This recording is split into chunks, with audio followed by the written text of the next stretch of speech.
Can't cut it. Can't cut it. Meaning, to not be able to deal with problems or difficulties in a satisfactory way.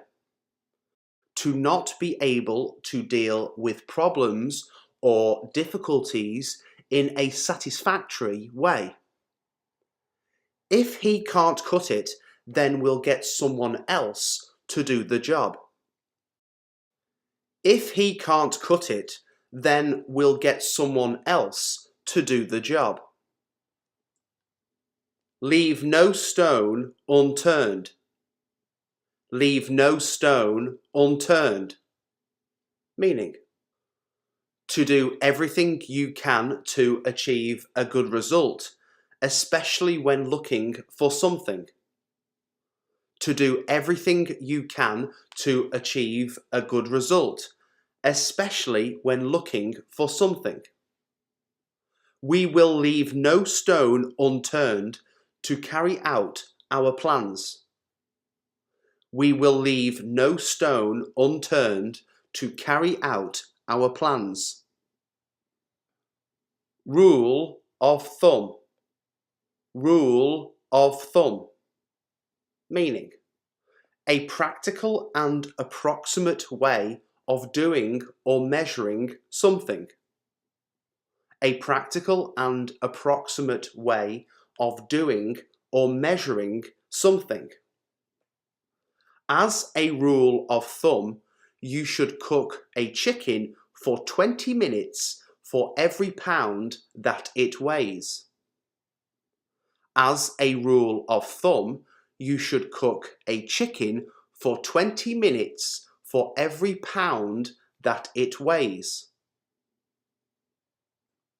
Make hay while the sun shines. Make hay while the sun shines. Meaning, to make good use of an opportunity while it lasts. To make good use of an opportunity while it lasts. You've only got a week, so you have to make hay while the sun shines. You've only got a week, so you have to make hay while the sun shines. Find your feet. Find your feet. Meaning, to become familiar with and confident in a new situation. To become familiar with and confident in a new situation. Did it take you long to find your feet when you started your new job? Did it take you long to find your feet when you started your new job? Shape up or ship out. Shape up or ship out. Meaning, said to tell someone that they must improve their performance or behaviour or they will have to leave. Said to tell someone that they must improve their performance or behaviour or they will have to leave. The band told him to shape up or ship out. The band told him to shape up or ship out. Snowed under. Snowed under. Meaning, having too much to do. Having too much to do. I'm absolutely snowed under with work at the moment. I'm absolutely snowed under with work at the moment.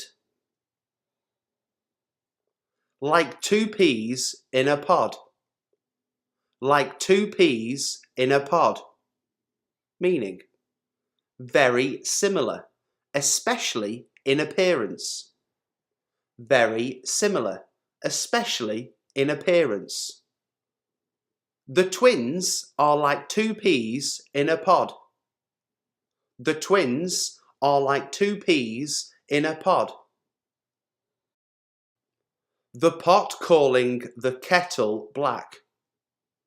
The pot calling the kettle black. Meaning, something you say that means people should not criticize someone else for a fault that they have themselves. Something you say that means people should not criticize someone else for a fault that they have themselves. She accused us of being extravagant. Talk about the pot calling the kettle black. She accused us of being extravagant. Talk about the pot calling the kettle black. Waste not, want not. Waste not, want not. Meaning, said to advise someone not to waste anything because they might need it in the future. Said to advise someone not to waste anything because they might need it in the future. When times are tough, it's waste not, want not. When times are tough, it's waste not, want not. Come rain or shine. Come rain or shine. Meaning, whatever happens. Whatever happens. Come rain or shine, I'll see you on Sunday. Come rain or shine, I'll see you on Sunday. Bury your head in the sand. Bury your head in the sand. Meaning, to refuse to think about unpleasant facts, although they will have an influence on your situation. To refuse to think about unpleasant facts, although they will have an influence on your situation. If you bury your head in the sand now, you may lose your house. If you bury your head in the sand now, you may lose your house. Jump on the bandwagon. Jump on the bandwagon. Meaning, to join an activity that has become very popular or to change your opinion to one that has become very popular so that you can share in its success. To join an activity that has become very popular or to change your opinion to one that has become very popular so that you can share in its success. The success of the product led many firms to try to jump on the bandwagon. The success of the product led many firms to try to jump on the bandwagon. Once bitten, twice shy. Once bitten, twice shy. Meaning, said when you are frightened to do something again because you had an unpleasant experience doing it the first time.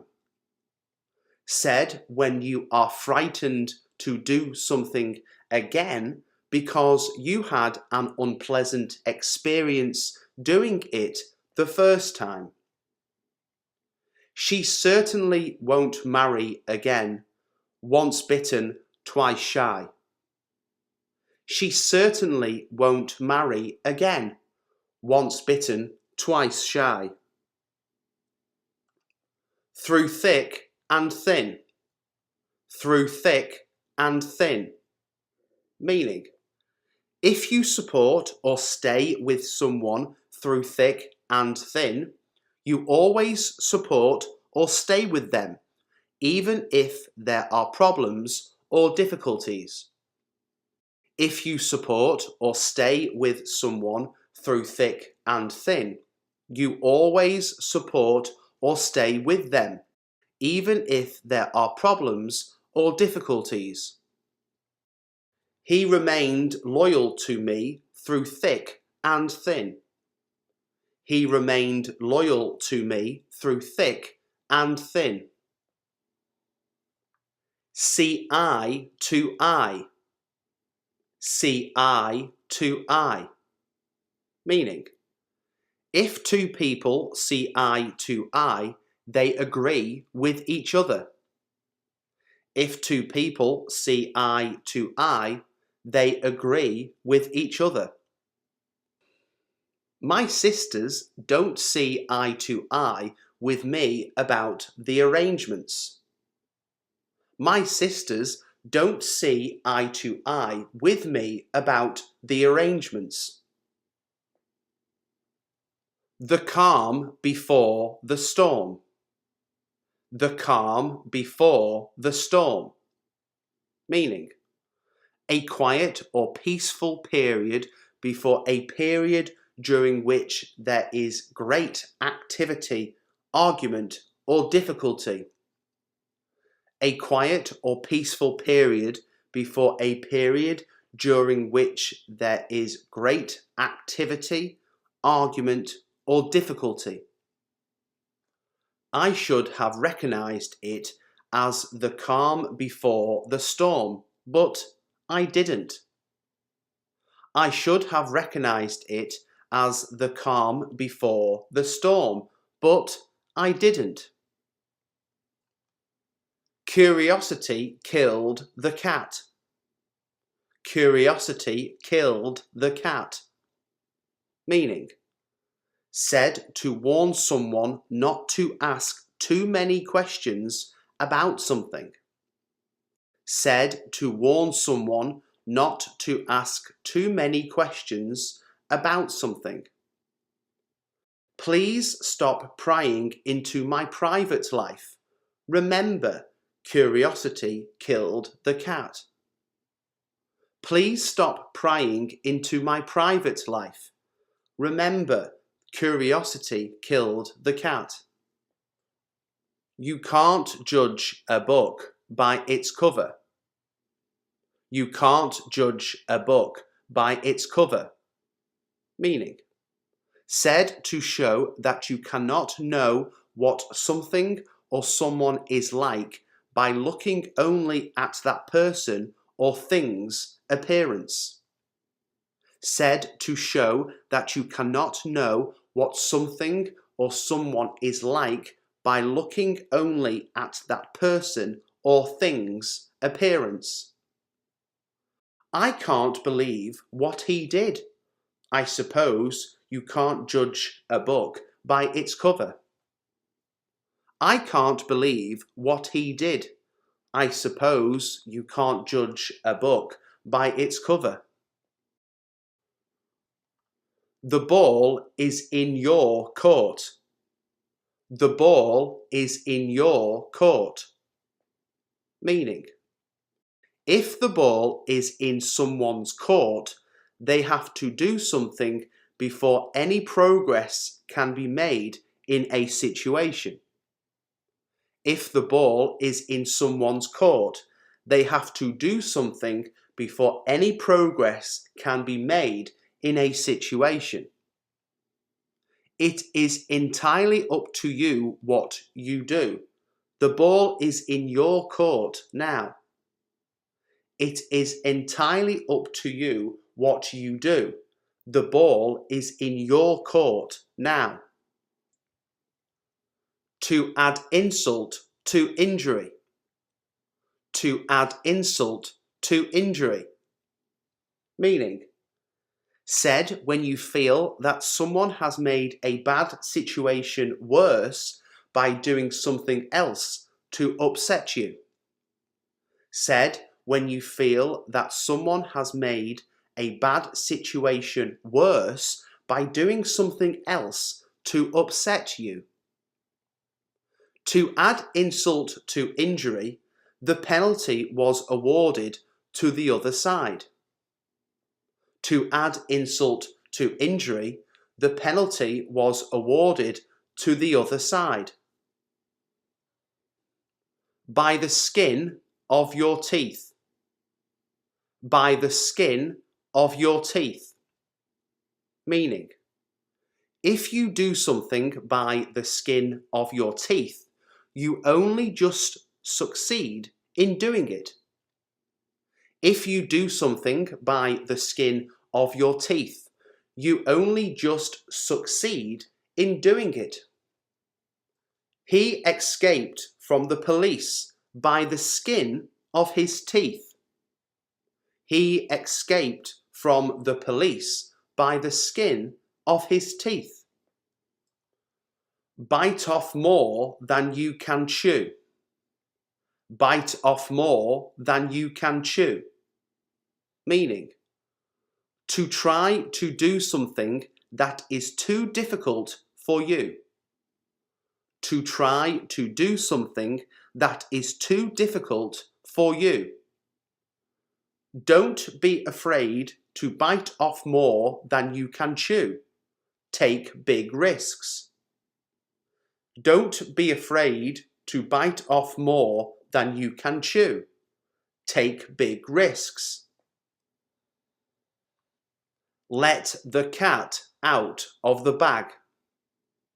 Let the cat out of the bag. Meaning, to allow a secret to be known, usually without intending to. To allow a secret to be known, usually without intending to. I wanted my mother's present to be a secret, but my sister let the cat out of the bag. I wanted my mother's present to be a secret, but my sister let the cat out of the bag. You live and learn. You live and learn. Meaning, said when you hear or discover something that is surprising. Said when you hear or discover something that is surprising. I had no idea they were related. Oh well, you live and learn. I had no idea they were related. Oh well, you live and learn. Once in a blue moon. Once in a blue moon. Meaning, not very often. Not very often. That sort of thing only happens once in a blue moon. That sort of thing only happens once in a blue moon. The early bird gets the worm. The early bird gets the worm. Meaning, the person who arrives first is the one who is successful. The person who arrives first is the one who is successful. This may sound like a no-brainer, but the early bird gets the worm. This may sound like a no-brainer, but the early bird gets the worm. The whole 9 yards. The whole 9 yards. Meaning, everything you can possibly want, have, or do in a particular situation. Everything you can possibly want, have, or do in a particular situation. Our new apartment complex has a tennis court, a swimming pool, and a playground, the whole 9 yards. Our new apartment complex has a tennis court, a swimming pool, and a playground, the whole 9 yards. It's not rocket science. It's not rocket science. Meaning, used to say that you do not think that something is very difficult to do or to understand. Used to say that you do not think that something is very difficult to do or to understand. Designing a website may be a lot of work, but it's not rocket science. Designing a website may be a lot of work, but it's not rocket science. To make a long story short. To make a long story short. Meaning, used when you are explaining what happened in a few words, without giving all the details. Used when you are explaining what happened in a few words, without giving all the details. To make a long story short, he's very nosy. To make a long story short, he's very nosy. On the ball. On the ball. Meaning, aware of any changes or developments and quick to react to them. Aware of any changes or developments and quick to react to them. The new publicity manager is really on the ball. The new publicity manager is really on the ball. The best of both worlds. The best of both worlds. Meaning, a situation in which you can enjoy the advantages of two very different things at the same time. A situation in which you can enjoy the advantages of two very different things at the same time. An arrangement like this can often be the best of both worlds. An arrangement like this can often be the best of both worlds. Under the weather. Under the weather. Meaning, if someone is or feels under the weather, they feel ill. If someone is or feels under the weather, they feel ill. I'm feeling a bit under the weather. I think I've caught a cold. I'm feeling a bit under the weather. I think I've caught a cold. Make matters worse. Make matters worse. Meaning, to make the situation even more unpleasant or difficult. To make the situation even more unpleasant or difficult. Don't say anything. You'll only make matters worse. Don't say anything. You'll only make matters worse. Look before you leap. Look before you leap.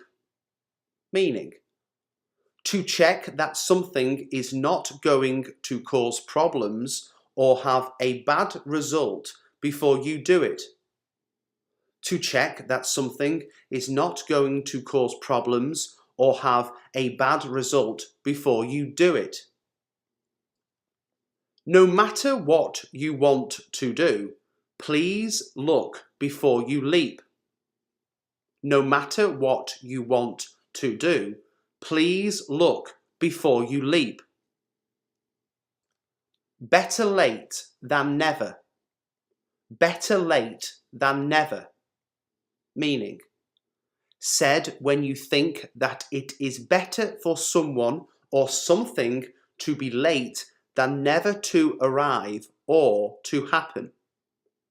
said when you think that it is better for someone or something to be late than never to arrive or to happen.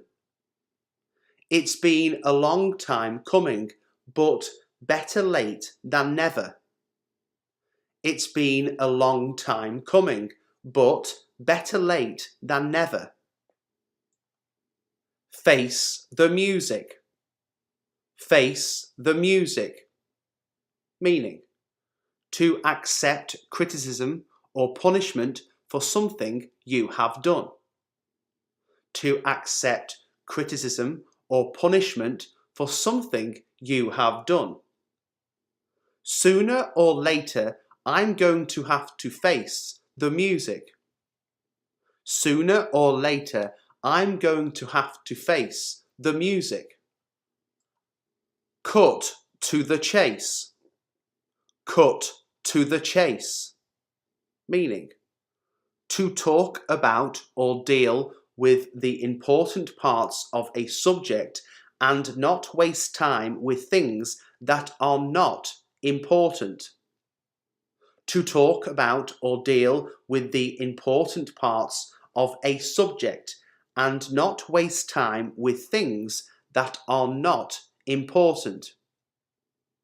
In business meetings, Richard likes to cut to the chase. In business meetings, Richard likes to cut to the chase.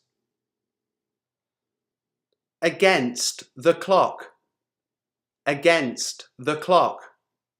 Meaning, if you do something against the clock, you do it as fast as possible and try to finish it before a certain time. If you do something against the clock, you do it as fast as possible and try to finish it before a certain time. We'll have to work against the clock if we want to launch the website on time. We'll have to work against the clock if we want to launch the website on time. The last straw. The last straw. Meaning, the last in a series of unpleasant events that finally makes you feel that you cannot continue to accept a bad situation. The last in a series of unpleasant events that finally makes you feel that you cannot continue to accept a bad situation. Making me work late on a Friday was the last straw. Making me work late on a Friday was the last straw. Every day, I wake up at 6 a.m. to the sound of my alarm. The first thing I do is stretch and take a deep breath to start the day on a positive note. After getting out of bed, I head straight to the kitchen to make a cup of coffee. While sipping my coffee, I check my phone for any important messages or updates. Next, I spend a few minutes jotting down my goals and priorities for the day in my journal.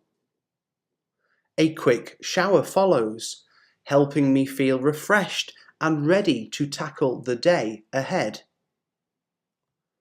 I have a simple breakfast routine consisting of oatmeal and fresh fruit to fuel my morning.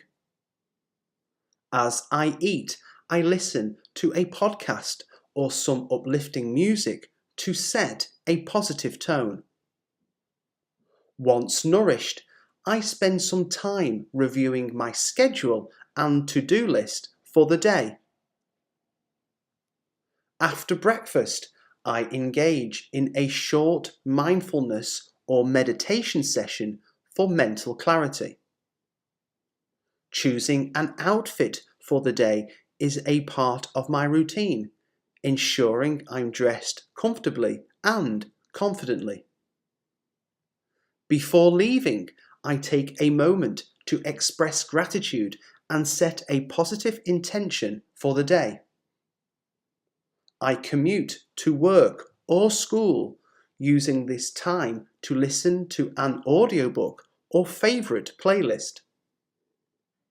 Arriving at my destination, I greet colleagues or classmates and begin my workday or attend classes. During breaks, I make an effort to move around, whether it's a short walk or stretching exercises. My morning routine includes periodic water breaks to stay hydrated throughout the day. I make a habit of checking my emails and responding to any urgent messages upon arrival. To stay organised, I update my task list and calendar to stay on top of deadlines and appointments. In moments of stress, I practice deep breathing exercises to maintain a sense of calm. Overall, my morning routine is designed to create a positive mindset and set the tone for a productive day ahead. My workday typically starts at 9 a.m. and I kick off by reviewing any urgent emails. As a student, my school schedule varies, but I often have morning classes starting at 8:30 a.m. I have a set routine of tasks to tackle first thing at work, such as organising my workspace and setting priorities.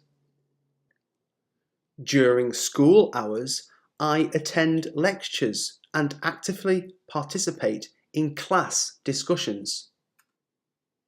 Work meetings are a regular part of my day, allowing for collaboration and updates on ongoing projects.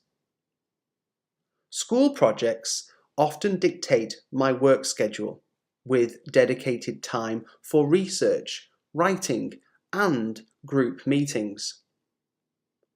Lunch breaks at work are a chance to recharge and socialise with colleagues. In between classes, I use short breaks to review notes, prepare for upcoming assignments, or grab a quick snack. My work afternoons are usually focused on project execution, data analysis, or client interactions. After school, I dedicate time to homework, ensuring I stay on top of assignments and readings. Work deadlines are a driving force in my schedule, prompting me to manage time efficiently.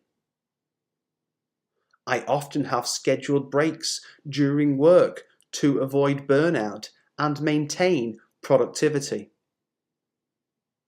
At school, extracurricular activities like clubs or sports may extend my schedule into the evening.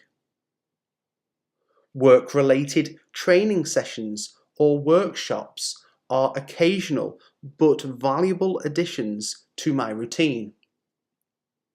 My school schedule may involve practical sessions in laboratories or hands-on learning experiences.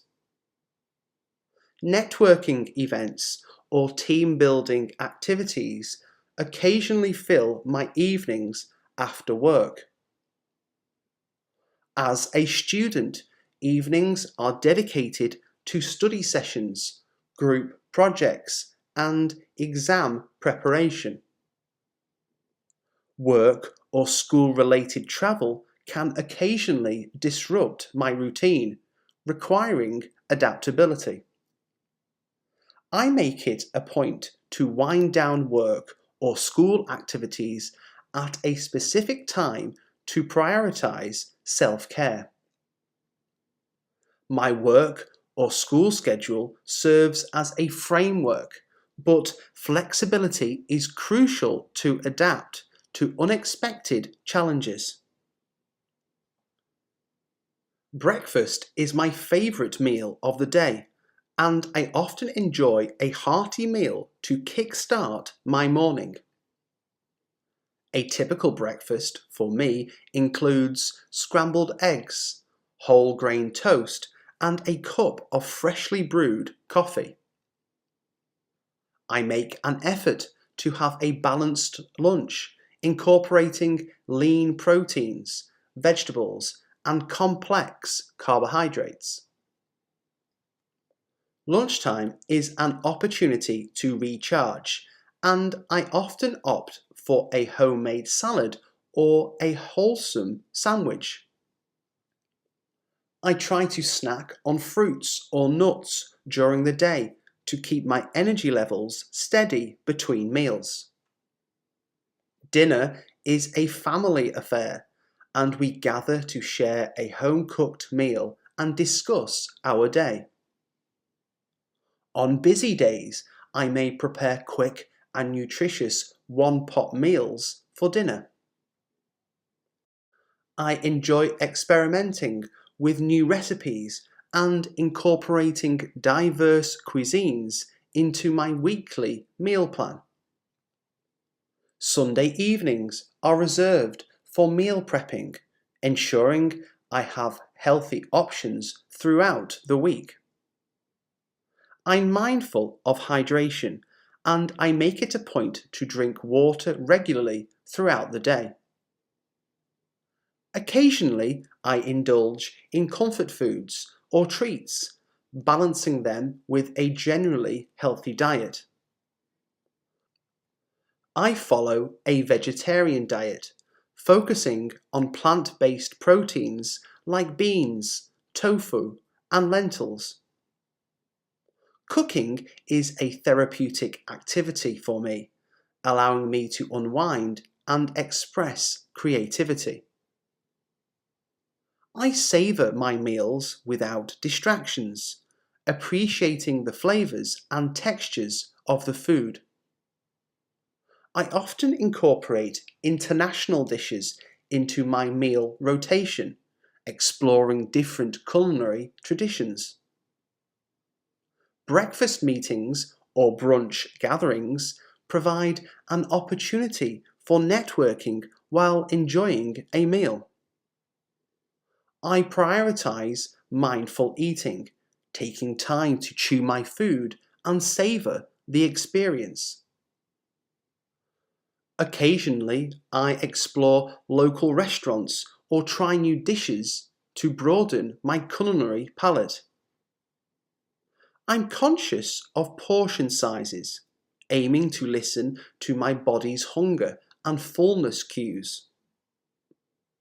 I believe in the importance of a balanced diet, emphasizing the nutritional value of the food I consume during mealtime. My day kicks off with a morning workout routine to boost my energy and metabolism. I alternate between cardio exercises and strength training to maintain overall fitness. A typical workout session for me includes a warm-up followed by a mix of cardiovascular exercises like running or cycling. I engage in weightlifting to build strength and tone different muscle groups. Yoga and stretching exercises are integral to my routine for flexibility and relaxation. On weekends, I enjoy outdoor activities such as hiking or biking as part of my exercise routine. High-intensity interval training is a regular component of my workout regimen for efficient calorie burning. I prioritize consistency over intensity, ensuring I incorporate exercise into my daily routine. I use fitness apps or a smartwatch to track my progress and stay motivated. Cross-training is essential for me, incorporating a variety of exercises to keep workouts interesting. Group fitness classes, such as spinning or dance, add a social element to my exercise routine. I schedule rest days to allow my body to recover and prevent burnout from intense workouts. I often include mindfulness practices like meditation as part of my cool down routine. Home workouts are convenient for me, especially on busy days when I can't make it to the gym. Swimming is a favourite exercise of mine, providing a full body workout and a refreshing experience. I set fitness goals, such as increasing endurance or achieving personal bests, to stay motivated. Outdoor sports like tennis or basketball are great additions to my exercise routine for variety. I believe in the importance of staying active throughout the day, incorporating short walks and stretching breaks. Partnering with a workout buddy helps me stay accountable and adds an element of fun to my routine. Reflecting on the mental and physical benefits of exercise motivates me to prioritize my fitness routine consistently. I begin my day by creating a to-do list to prioritize tasks and stay organized. Breaking down larger tasks into smaller, manageable steps helps me approach projects more efficiently. Time blocking is a key strategy I use to allocate specific time slots to different activities throughout the day.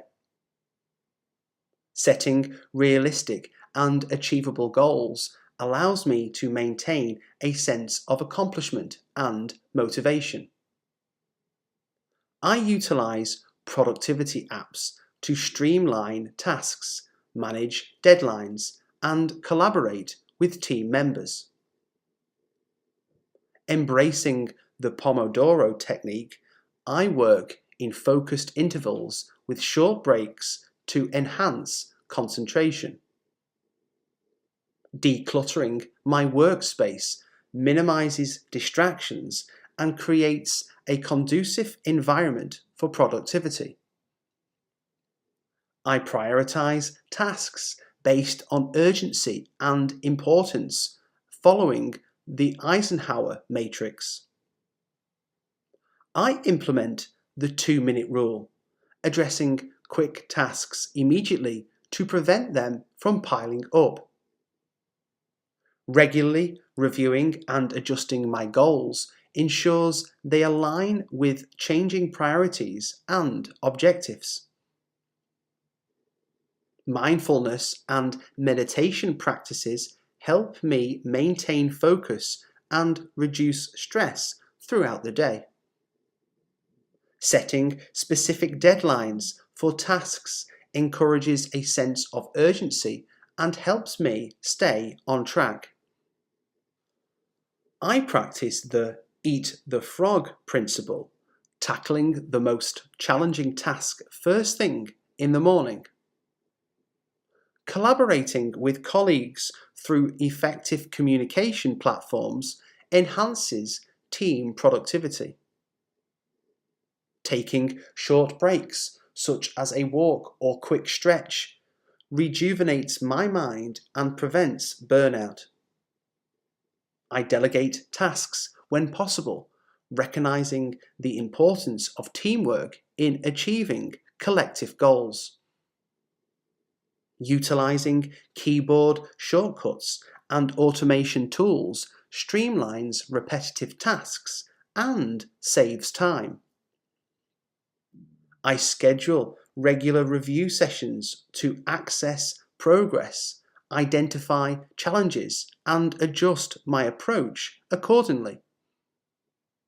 Prioritizing self-care, including sufficient sleep and exercise, contributes to overall mental and physical well-being. Continuous learning and skill development are integral to my productivity strategy, ensuring I stay adaptable and efficient in my work.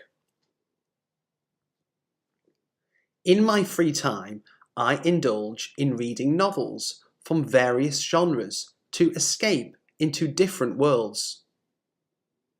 Photography is a passion of mine, and I love capturing moments that tell unique stories. Playing musical instruments such as the guitar and piano is a relaxing and enjoyable hobby for me. Gardening provides a therapeutic escape, allowing me to connect with nature and cultivate beautiful plants. Hiking is a favourite leisure activity, providing both physical exercise and a chance to appreciate the outdoors.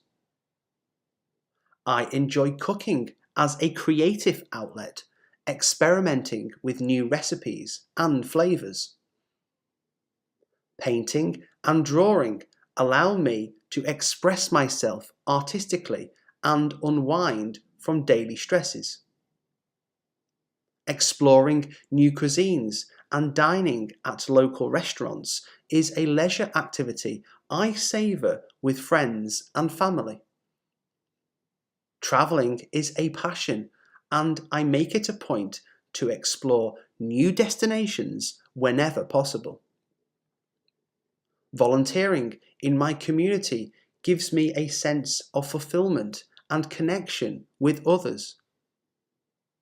Writing short stories and poetry serves as a means of self-expression and reflection. Gaming, whether video games or board games, is a fun and engaging way for me to unwind. I practice meditation and mindfulness as a way to center myself and find inner peace. Birdwatching is a calming hobby that allows me to appreciate the beauty of nature. Knitting and crocheting are hobbies that I find both soothing and creatively rewarding. Learning a new language is a leisure pursuit that opens up new opportunities for cultural exploration. Film and television series marathons are a guilty pleasure, providing entertainment and relaxation. DIY projects, from crafting to home decor, are hobbies that fuel my creativity. Astronomy is a fascinating hobby, and stargazing offers a serene escape into the vastness of the cosmos. Engaging in team sports, such as football or basketball, provides not only physical activity, but also social interaction and camaraderie. A daily skincare routine is a non-negotiable part of my self-care, helping me maintain healthy skin. Taking a warm, relaxing bath is a ritual that helps me unwind after a busy day. Regular exercise is a cornerstone of my self-care routine, boosting both physical and mental well-being.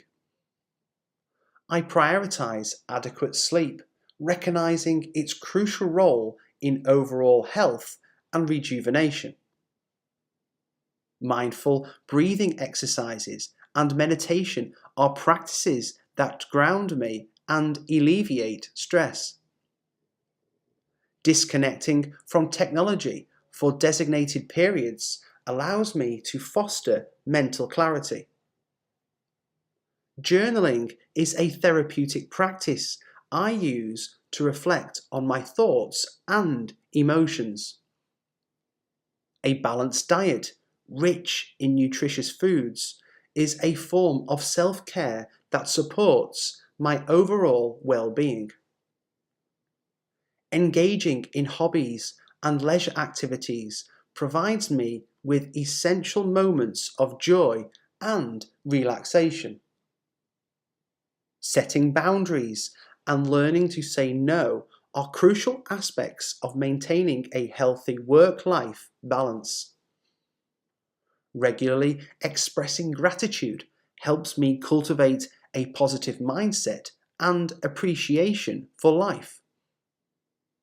Spending quality time with loved ones is a vital self-care practice that nurtures my relationships. Engaging in self-reflection and setting personal goals contribute to my sense of purpose and fulfillment. I make time for activities that bring me joy, whether it's reading a book, listening to music, or watching a favourite TV show. Regular check-ins with myself help me identify areas of stress and address them proactively. Practicing self-compassion and self-forgiveness are important elements in my self-care journey. Pampering myself with occasional treats, such as a spa day or a favourite dessert, is a way to celebrate small victories. Nature walks or spending time outdoors allow me to connect with the environment and clear my mind. Seeking professional support, such as therapy or counselling, is a proactive step in maintaining mental health.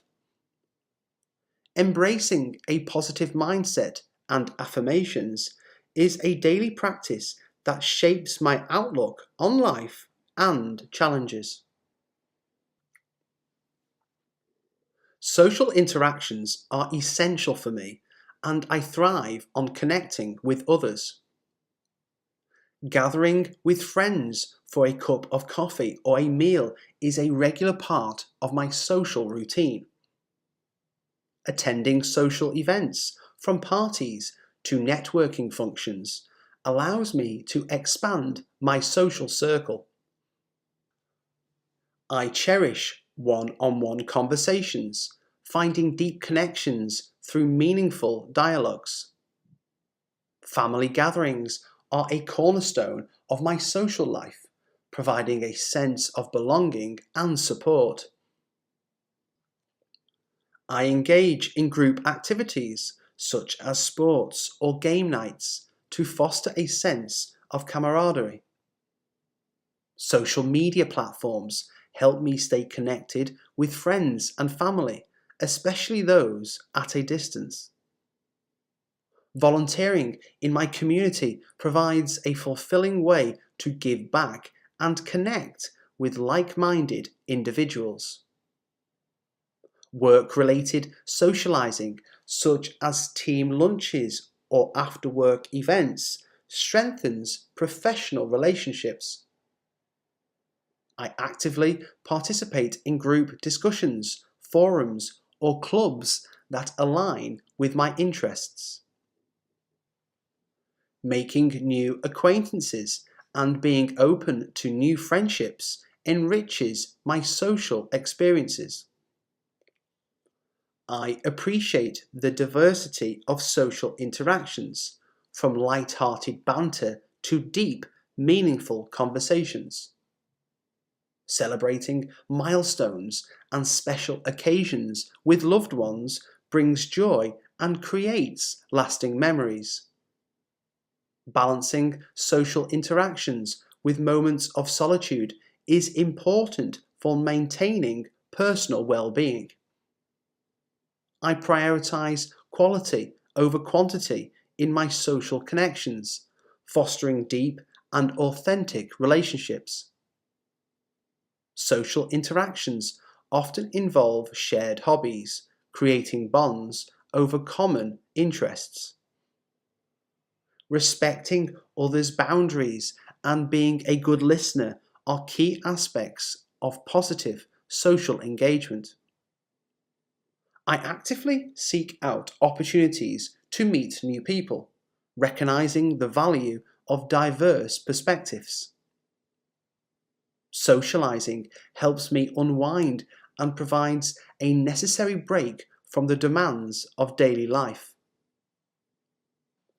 Whether through in-person or virtual interactions, maintaining a healthy social life contributes to my overall happiness and fulfillment.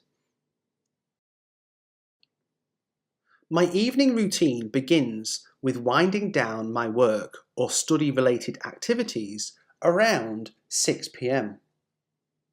After a productive day, I like to indulge in a calming activity such as reading a book or watching a TV show. Dinner is a family affair, and we gather around the table to share a meal and discuss our day. I make it a point to avoid screen time at least an hour before bedtime to promote better sleep. Setting a specific bedtime routine, including brushing my teeth and skincare, helps signal my body that it's time to wind down. I often enjoy a warm cup of herbal tea to relax before heading to bed.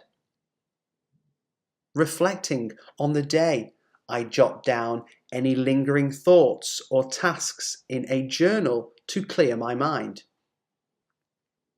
Stretching or practicing gentle yoga helps release tension and prepares my body for a restful night's sleep.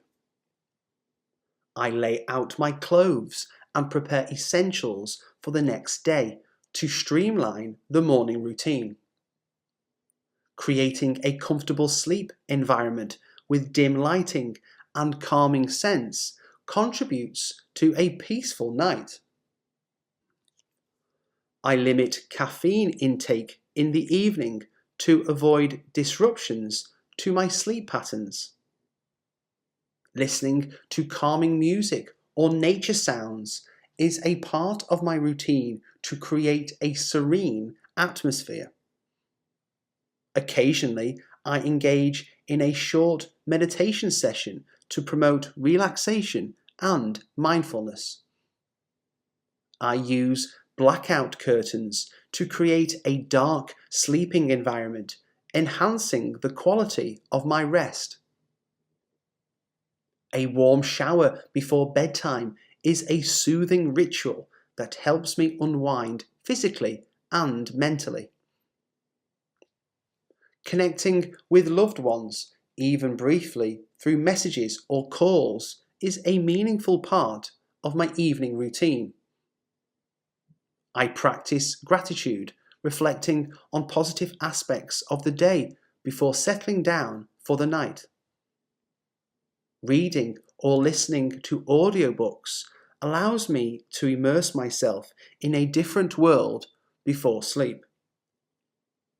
I keep electronic devices out of the bedroom to minimize distractions and promote better sleep hygiene.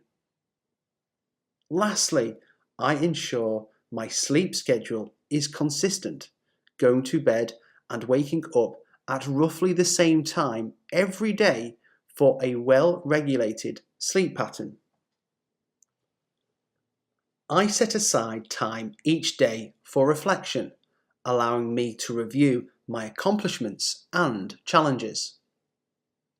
Journaling is a key aspect of my reflection practice, helping me process thoughts and emotions. Weekly reflection sessions provide a broader perspective on my progress and goals. I use a planner to organize tasks, deadlines, and appointments, aiding in effective planning. Reflecting on past experiences helps me identify patterns and areas for personal growth.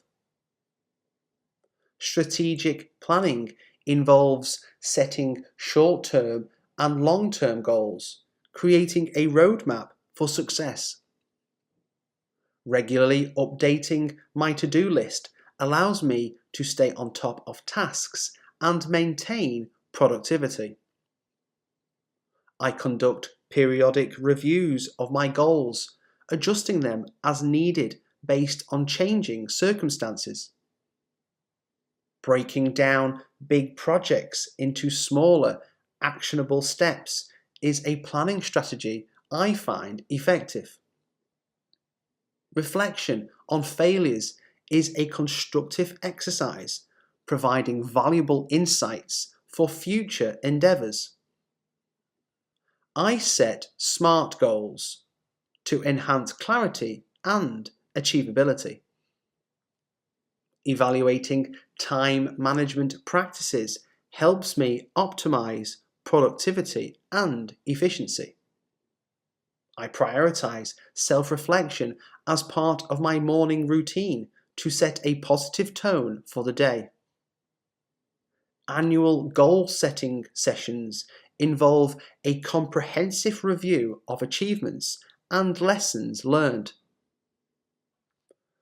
Reflecting on my values and priorities guides decision-making and ensures alignment with my principles. Creating a vision board is a visual way to represent my aspirations and plans for the future.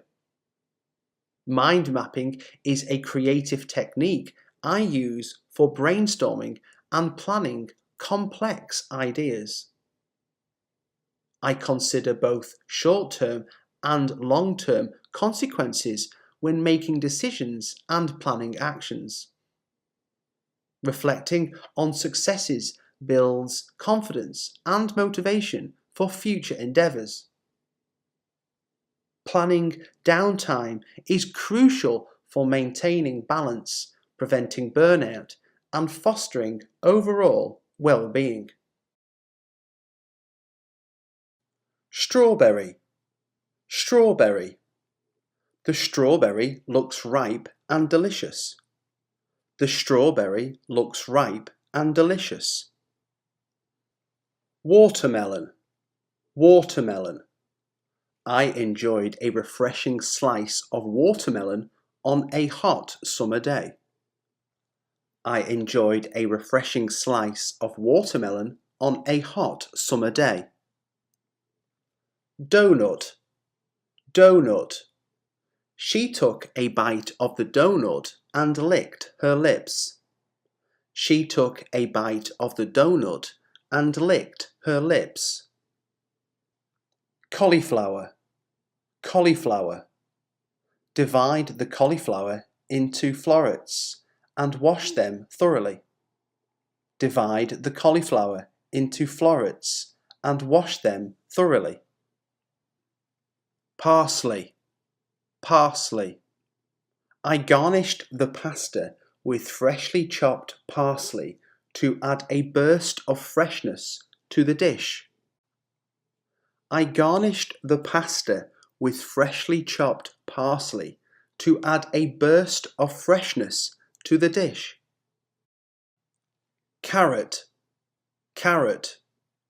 I enjoyed a crunchy carrot as a healthy snack between meals. I enjoyed a crunchy carrot as a healthy snack between meals. Tomato. Tomato.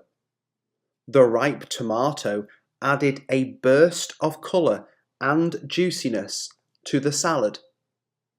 The ripe tomato added a burst of colour and juiciness to the salad.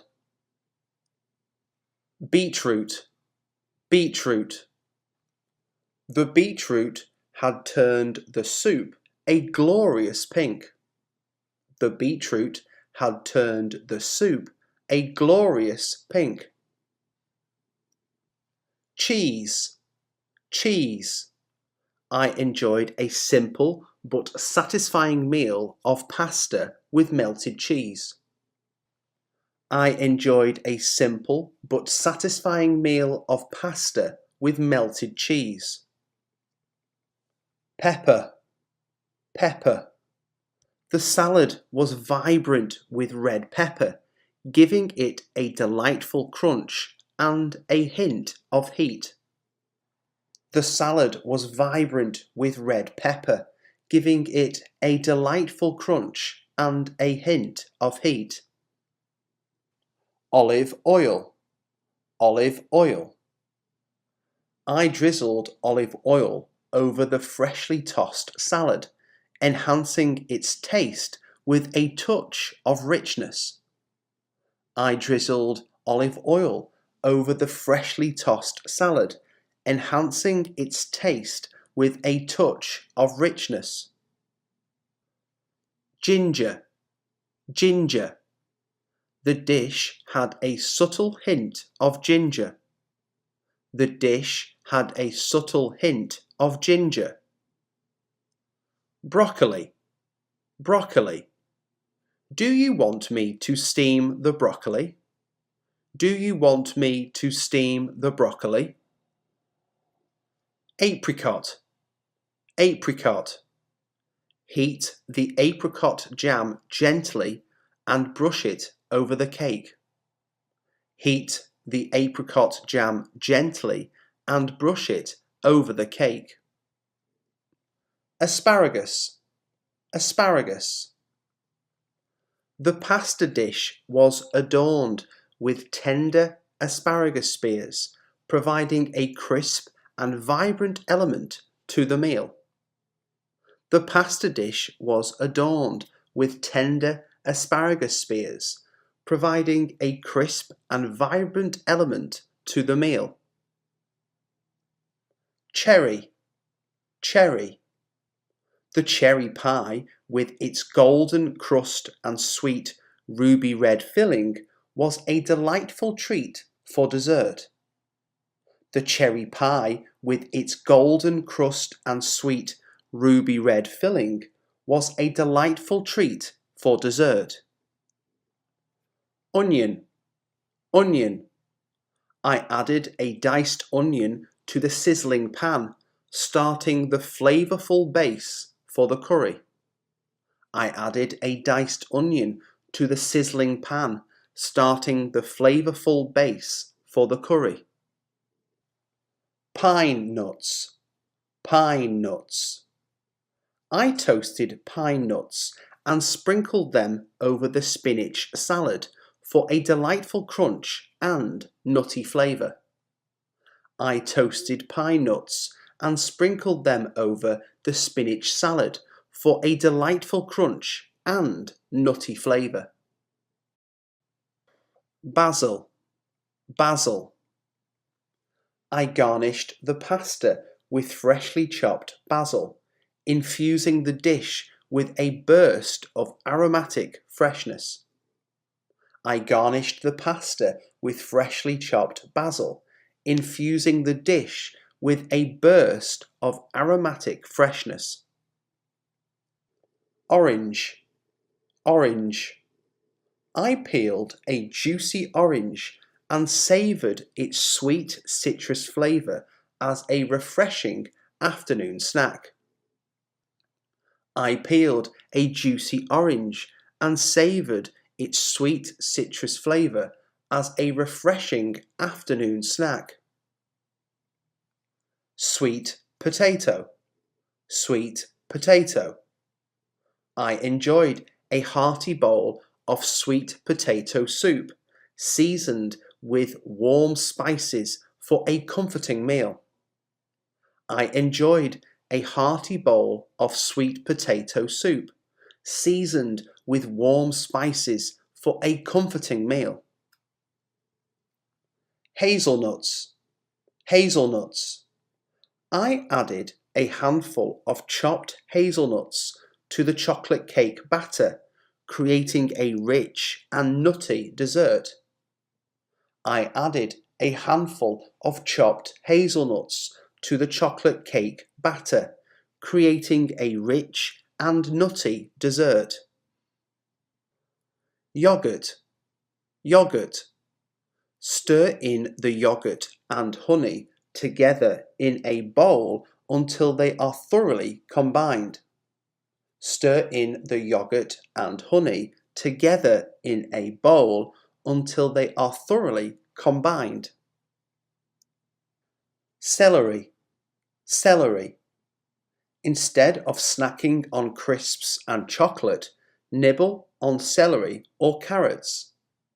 Instead of snacking on crisps and chocolate, nibble on celery or carrots. Blueberries. Blueberries. Slather yogurt on whole wheat waffles and top with blueberries for a delicious twist. Slather yogurt on whole wheat waffles and top with blueberries for a delicious twist. Banana. Banana. She peeled off the skin of a banana for the child. She peeled off the skin of a banana for the child. Crab. Crab. The crab meat was tender and flavourful, a true delicacy of the sea. The crab meat was tender and flavourful, a true delicacy of the sea. Mango. Mango. The ripe mango was juicy and sweet, a refreshing tropical treat. The ripe mango was juicy and sweet, a refreshing tropical treat. Pizza. Pizza. I thought I'd dress up the frozen pizza with a few extra tomatoes and olives. I thought I'd dress up the frozen pizza with a few extra tomatoes and olives. Avocado. Avocado. Slice each avocado in half, then peel off the skin. Slice each avocado in half, then peel off the skin. Chocolate. Chocolate. The supermarket is giving away a bar of chocolate to everyone who comes today. The supermarket is giving away a bar of chocolate to everyone who comes today. Almonds. Almonds. Finish by sprinkling some chopped almonds over the cake. Finish by sprinkling some chopped almonds over the cake. Egg. Egg. I always have a boiled egg for breakfast. I always have a boiled egg for breakfast. Lime. Lime. Cut the lime and squeeze the juice over it before serving. Cut the lime and squeeze the juice over it before serving. Apple. Apple. Would you like another piece of apple pie?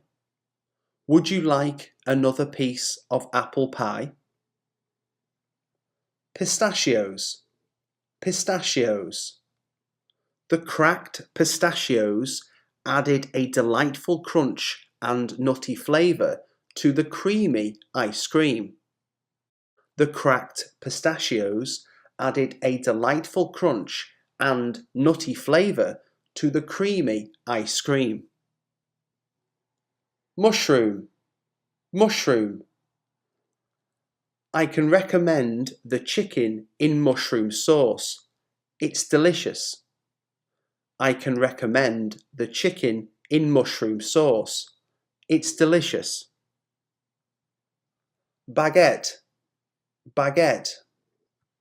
For many, nothing is better than a fresh baguette that's hot out of a baker's oven. For many, nothing is better than a fresh baguette that's hot out of a baker's oven. Tangerine. Tangerine. The tangerine was juicy and delicious, offering a burst of citrus flavour in every bite. The tangerine was juicy and delicious, offering a burst of citrus flavour in every bite. Grapes. Grapes. Grapes are small, round fruits that come in a variety of colours, such as green, red, and purple. Grapes are small, round fruits that come in a variety of colours, such as green, red, and purple. Kiwi fruit. Kiwi fruit. Sliced kiwi fruit may be used to decorate the dessert.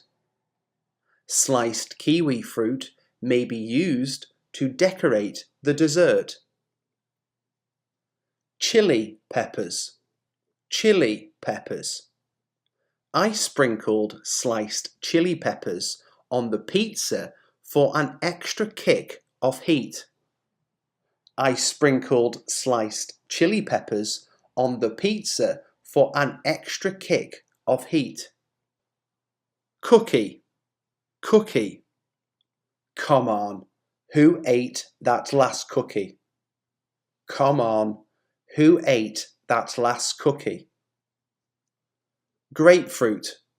Grapefruit. Oranges, lemons, limes, and grapefruit are types of citrus fruit. Oranges, lemons, limes, and grapefruit are types of citrus fruit. Radish. Radish. I snacked on a crisp radish, savouring its peppery flavour. I snacked on a crisp radish, savouring its peppery flavour. Lettuce. Lettuce. Shred the lettuce and arrange it around the edge of the dish. Shred the lettuce and arrange it around the edge of the dish. Plum. Plum. I spread a layer of homemade plum jam on warm toast for breakfast. I spread a layer of homemade plum jam on warm toast for breakfast. Cucumber. Cucumber. Put a bed of lettuce in a serving bowl and add the tomato and cucumber. Put a bed of lettuce in a serving bowl and add the tomato and cucumber. Mackerel. Mackerel. Bay leaf is an excellent herb for mackerel. Bay leaf is an excellent herb for mackerel. Bacon. Bacon. We had bacon and eggs for breakfast. We had bacon and eggs for breakfast. Garlic. Garlic. Mince the meat up with some onion and garlic. Mince the meat up with some onion and garlic. Raspberry. Raspberry. She'd bought a pot of raspberry jam that had turned out to be bad. She'd bought a pot of raspberry jam that had turned out to be bad. Muffin. Muffin. I indulged in a chocolate chip muffin with my morning coffee. I indulged in a chocolate chip muffin with my morning coffee. Pumpkin. Pumpkin. Pumpkin pie is a traditional American dish served on Thanksgiving. Pumpkin pie is a traditional American dish served on Thanksgiving. Swede. Swede. Place the carrots and swede in an oven-proof dish. Add the leeks, sweet corn, and tomatoes. Place the carrots and swede in an oven-proof dish. Add the leeks, sweet corn, and tomatoes. Tuna, tuna. You'll need a can of tuna for this recipe. You'll need a can of tuna for this recipe. Pineapple, pineapple. My favourite hamburger comes with a ring of fried pineapple. My favourite hamburger comes with a ring of fried pineapple. Lemon, lemon. Garnish the fish with wedges of lemon. Garnish the fish with wedges of lemon. Pear, pear. The pear is a delicious fruit and I like it very much. The pear is a delicious fruit and I like it very much. Ice cream, ice cream. What flavour of ice cream do you like? What flavour of ice cream do you like? Jam, jam. He spread some strawberry jam on his toast. He spread some strawberry jam on his toast. Croissant, croissant. She bit into a croissant and took a sip of coffee. She bit into a croissant and took a sip of coffee. Peach, peach. The flesh of the peach was sweet and juicy. The flesh of the peach was sweet and juicy. Fried chicken, fried chicken. You should taste my dad's fried chicken. It's delicious. You should taste my dad's fried chicken. It's delicious. Walnuts, walnuts. Walnuts add crunchy goodness to salads, soups, and desserts. Walnuts add crunchy goodness to salads, soups, and desserts. Courgette, courgette. Cut the chicken, carrot, and courgette into thin strips. Cut the chicken, carrot, and courgette into thin strips. Scallops, scallops. Add the oil and then the scallops to the pan, leaving a little space for the garlic. Add the oil and then the scallops to the pan, leaving a little space for the garlic. Star anise, star anise. Crush peppercorns, then combine with star anise and green onions. Crush peppercorns, then combine with star anise and green onions. Ham, ham. Would you like another slice of ham? Would you like another slice of ham? Rosemary, rosemary. In a wide pan, fry the butter, garlic, rosemary, and crushed peppercorns. In a wide pan, fry the butter, garlic, rosemary, and crushed peppercorns. Papaya, papaya. Blend raw papaya to create a juice. Blend raw papaya to create a juice. Sausage, sausage. The knife for cutting the sausage was sitting in the sink. The knife for cutting the sausage was sitting in the sink. Prawns, prawns. I was violently sick the last time I ate prawns. I was violently sick the last time I ate prawns. Capers, capers. The capers are usually pickled in white wine vinegar to preserve them. The capers are usually pickled in white wine vinegar to preserve them. Bread, bread. Wholemeal bread is more nutritious than white bread. Wholemeal bread is more nutritious than white bread. Artichoke, artichoke. Stir the chicken, parsley, carrot, artichoke hearts, pepper and onion into the couscous. Stir the chicken, parsley, carrot, artichoke hearts, pepper and onion into the couscous. Pomegranate, pomegranate. I sprinkled pomegranate seeds over the yogurt for a burst of sweetness and vibrant colour. I sprinkled pomegranate seeds over the yogurt for a burst of sweetness and vibrant colour. Anchovies, anchovies.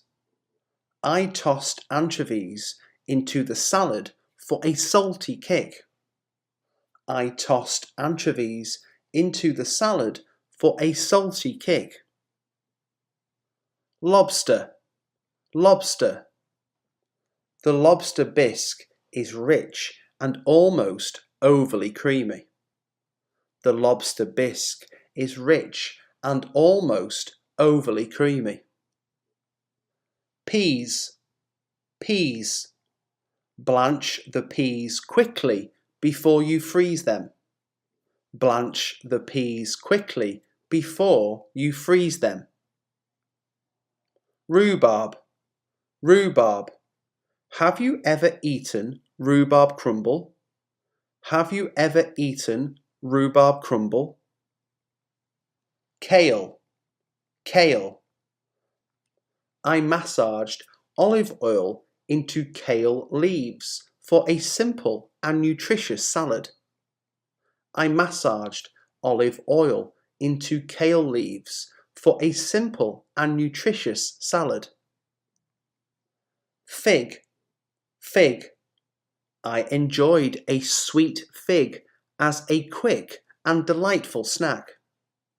I enjoyed a sweet fig as a quick and delightful snack. Butternut squash, butternut squash. Cooking butternut squash in a saucepan is a little different than baking it in the oven. Cooking butternut squash in a saucepan is a little different than baking it in the oven. Cashew nuts, cashew nuts. Garnish with the chopped cashew nuts and dust the salad with a little cayenne pepper. Garnish with the chopped cashew nuts and dust the salad with a little cayenne pepper. Black pepper, black pepper. Shall I grind a little black pepper over your pizza? Shall I grind a little black pepper over your pizza? Salt, salt. Don't put so much salt on your chips. Don't put so much salt on your chips. Licorice, licorice. I savoured the unique flavour of black licorice as a nostalgic sweet indulgence. I savoured the unique flavour of black licorice as a nostalgic sweet indulgence. Bay leaves, bay leaves. Bay leaves should be broken to release their flavour. Bay leaves should be broken to release their flavour. Onion rings, onion rings. I'd like a cheeseburger, green salad and onion rings. I'd like a cheeseburger, green salad and onion rings. Aubergine, aubergine. Fry the aubergine slices in the remaining oil until golden, then drain on kitchen paper. Fry the aubergine slices in the remaining oil until golden, then drain on kitchen paper. Spinach. Spinach. The spinach leaves should be washed in cold water. The spinach leaves should be washed in cold water. Leek. Leek. The waiter brought the first course, a simple leek and potato soup. The waiter brought the first course, a simple leek and potato soup. Butter. Butter. You can substitute oil for butter in this recipe. You can substitute oil for butter in this recipe. Cranberries. Cranberries. Raw cranberries are extremely sharp and must always be cooked with a little sugar. Raw cranberries are extremely sharp and must always be cooked with a little sugar. Fennel. Fennel. In my opinion, fennel is an underrated vegetable. In my opinion, fennel is an underrated vegetable. Black olives. Black olives. The salad was bursting with freshness thanks to the addition of plump black olives. The salad was bursting with freshness thanks to the addition of plump black olives. Green olives. Green olives. Some green olives make a simple appetizer. Some green olives make a simple appetizer. Clams. Clams. Stir the clams into the sauce and heat for a further 2 minutes until piping hot. Stir the clams into the sauce and heat for a further 2 minutes until piping hot. Pepperoni. Pepperoni. Hi, can I get a large pepperoni and mushroom pizza with extra cheese, please? Hi, can I get a large pepperoni and mushroom pizza with extra cheese, please? Cantaloupe. Cantaloupe. I blended ripe cantaloupe into a smooth and cooling summer smoothie. I blended ripe cantaloupe into a smooth and cooling summer smoothie. Macadamia nuts. Macadamia nuts. Place the flour and macadamia nuts in separate shallow bowls. Place the flour and macadamia nuts in separate shallow bowls. Nectarine. Nectarine. Cut the nectarine into 4 pieces and then take out the pit. Cut the nectarine into 4 pieces and then take out the pit. Mint. Mint. I decorated the fruit salad with a sprig of mint.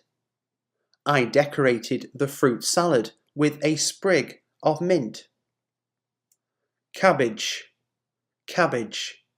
If you overcook the cabbage, it'll turn to mush.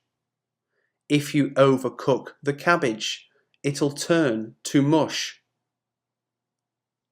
Passion fruit. Passion fruit. I added a scoop of tangy passion fruit sorbet to my dessert for a burst of tropical sweetness. I added a scoop of tangy passion fruit sorbet to my dessert for a burst of tropical sweetness. Guava. Guava. Tell me which one you prefer, guava juice or grapefruit juice? Tell me which one you prefer, guava juice or grapefruit juice? Cloves, cloves. The ham was studded with cloves. The ham was studded with cloves. Coconut, coconut.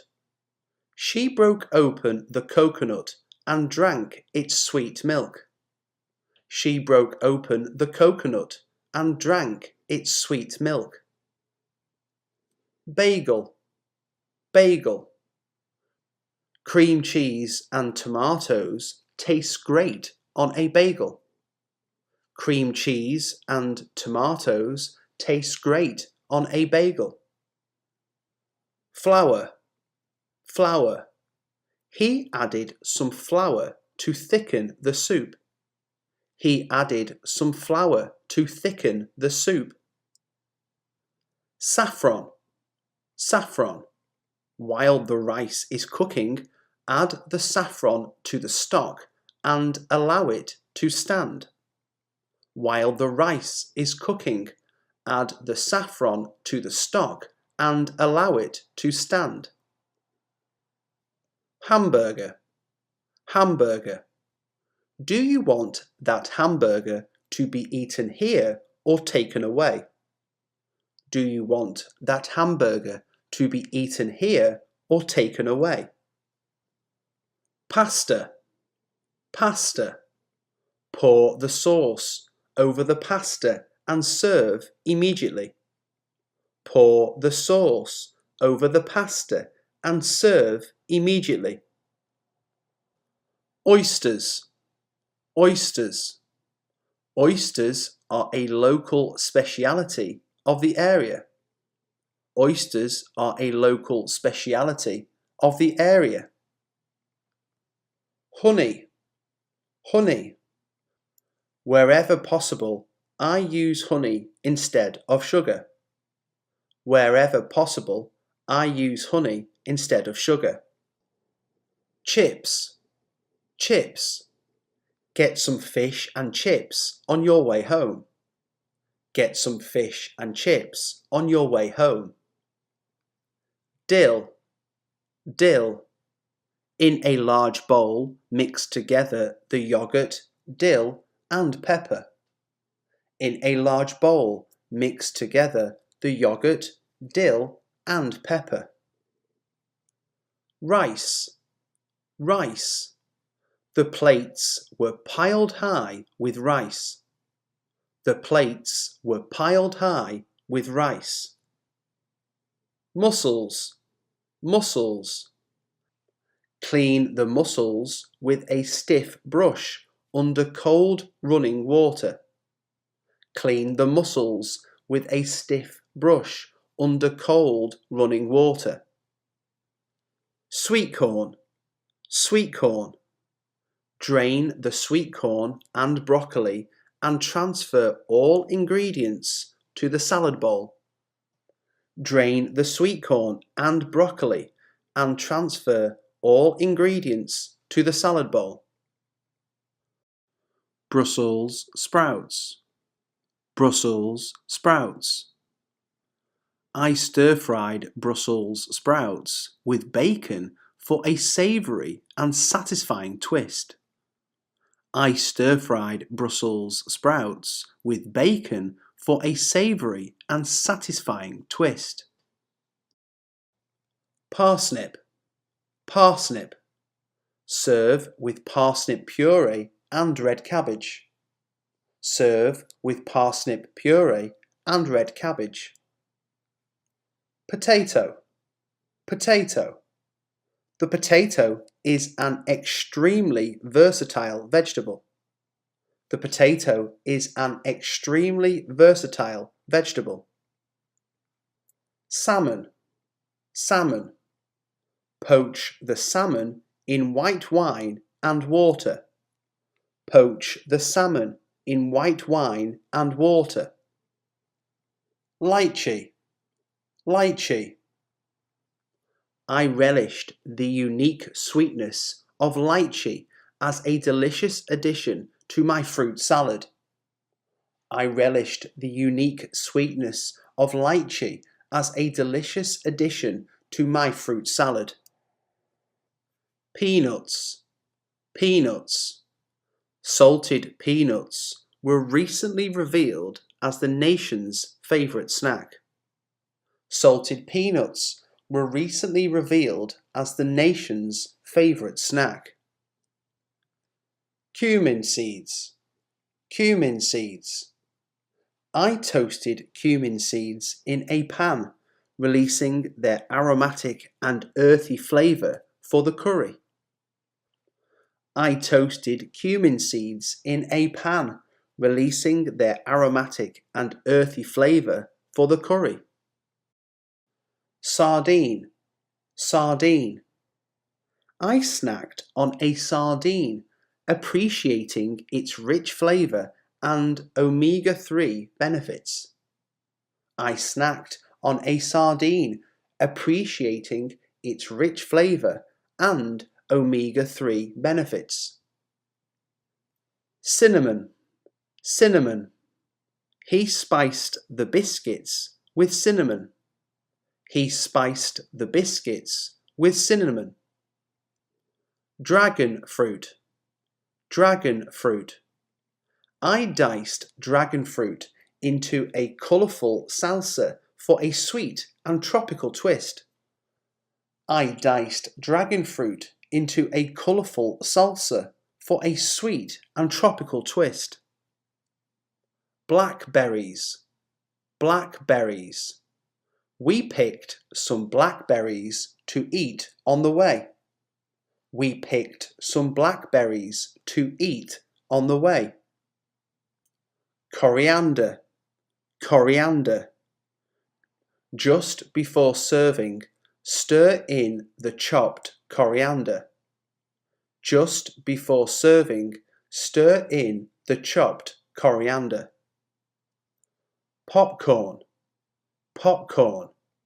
I like to eat popcorn when I'm watching TV at home. I like to eat popcorn when I'm watching TV at home. Waffles. Waffles. Would you like some maple syrup to go with your waffles? Would you like some maple syrup to go with your waffles? Pretzel. Pretzel. I dipped a crunchy pretzel into spicy mustard for a satisfying afternoon snack. I dipped a crunchy pretzel into spicy mustard for a satisfying afternoon snack. Marshmallows. Marshmallows. Why don't we toast some marshmallows over the fire? Why don't we toast some marshmallows over the fire? Cornflakes. Cornflakes. The children seem to have gone off cornflakes for breakfast. The children seem to have gone off cornflakes for breakfast. Cake. Cake. I saw you eyeing up that chocolate cake. I saw you eyeing up that chocolate cake. Octopus. Octopus. I tried octopus for the first time, enjoying its distinctive taste and tender texture. I tried octopus for the first time, enjoying its distinctive taste and tender texture. Lollipop. Lollipop. I unwrapped a colourful lollipop and enjoyed its sweet and fruity flavour. I unwrapped a colourful lollipop and enjoyed its sweet and fruity flavour. Raisins.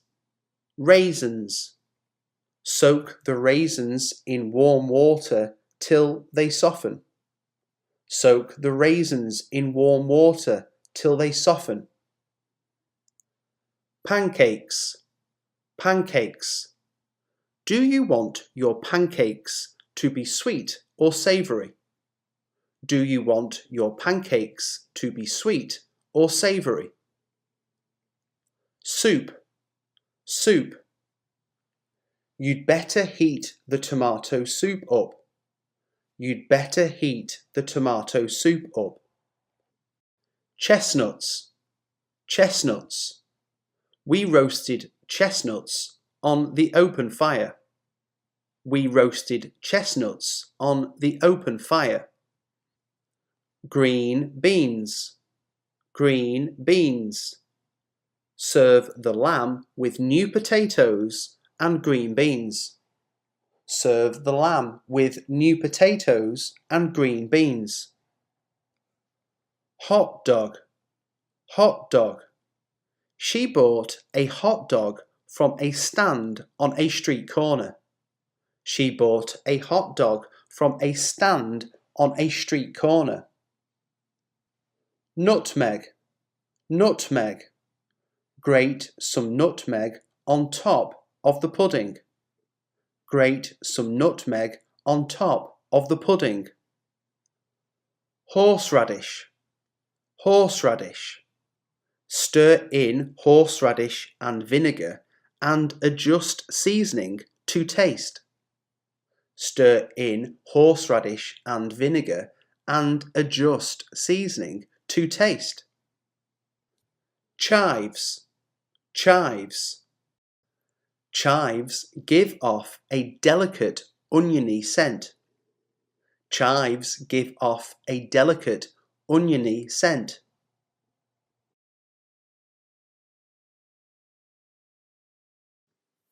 How would you describe your personal style when it comes to clothing?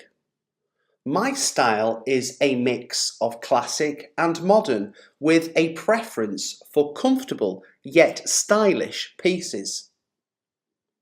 What factors influence your choice of clothing each day? I consider the weather, my schedule, and the type of activities I'll be doing that day. Do you have a favourite piece of clothing that holds sentimental value? What is it? I have a worn-out denim jacket that I've had since college. It's been through a lot with me. How do you go about shopping for new clothes? Do you have any specific preferences? I usually look for versatile pieces that I can mix and match. Online shopping is my go-to. What type of clothing do you feel most comfortable wearing? I feel most comfortable in a well-fitting pair of jeans and a soft t-shirt. Are there any fashion trends that you've particularly enjoyed or disliked? I've loved the comeback of high-waisted jeans, but I'm not a fan of super oversized clothing. How do you adapt your wardrobe to different seasons and weather conditions? I layer up and switch fabrics based on the season. Summers call for breathable materials, while winters require warmth. Do you have any go-to outfits for special occasions or events? For special occasions, I usually opt for a classic dress or a tailored suit. What's your opinion on sustainable and eco-friendly clothing choices? I'm all for sustainable fashion and try to choose brands that prioritize ethical practices. Have you ever received a clothing item as a gift that you've absolutely loved? Yes, my best friend gifted me a beautifully knitted scarf that I wear every winter. How do you organise and store your clothes at home? I organise by category: shirts, pants, dresses, and use colour coding for quick selection. Are there any clothing items you've held on to for a long time, even if you rarely wear them. I still have a band t-shirt from my first concert that I can't bear to part with. How do you handle unexpected dress codes or outfit requirements? I keep a versatile outfit at work just in case I need to attend a last-minute meeting. Do you enjoy wearing accessories like jewellery, scarves or hats? Why or why not? I enjoy wearing statement necklaces and hats to add a pop of personality to my outfits. How does your choice of clothing impact your confidence and self-expression? Wearing my favourite dress or a well-fitted suit gives me a confidence boost. What do you think about the balance between comfort and style in clothing? I believe in finding a balance. I won't sacrifice comfort for style, but I aim for a polished look. Have you ever participated in a clothing swap or second-hand shopping? Yes, I've joined clothing swaps with friends. It's a fun way to refresh my wardrobe sustainably. How has your clothing style evolved over the years? My style has become more minimalistic and streamlined as I've got older.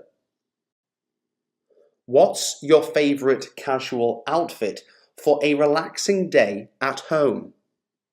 A pair of joggers and a cosy sweatshirt are my go-to for lazy days. Do you have a specific colour palette that dominates your wardrobe? Neutrals dominate my wardrobe. They're versatile and easy to mix and match. How do you approach packing for a trip with limited luggage space? I prioritise versatile pieces that can be mixed and matched to create various outfits. Are there any clothing items that you've regretted buying? Why? I once bought a pair of trendy shoes that turned out to be uncomfortable and I rarely wore them. What's your favourite type of footwear and why does it appeal to you? Trainers are my favourite. They're comfortable and go well with most of my outfits. Do you have a signature clothing piece or accessory that you're known for? I'm known for wearing colourful scarves, which add a unique touch to my look.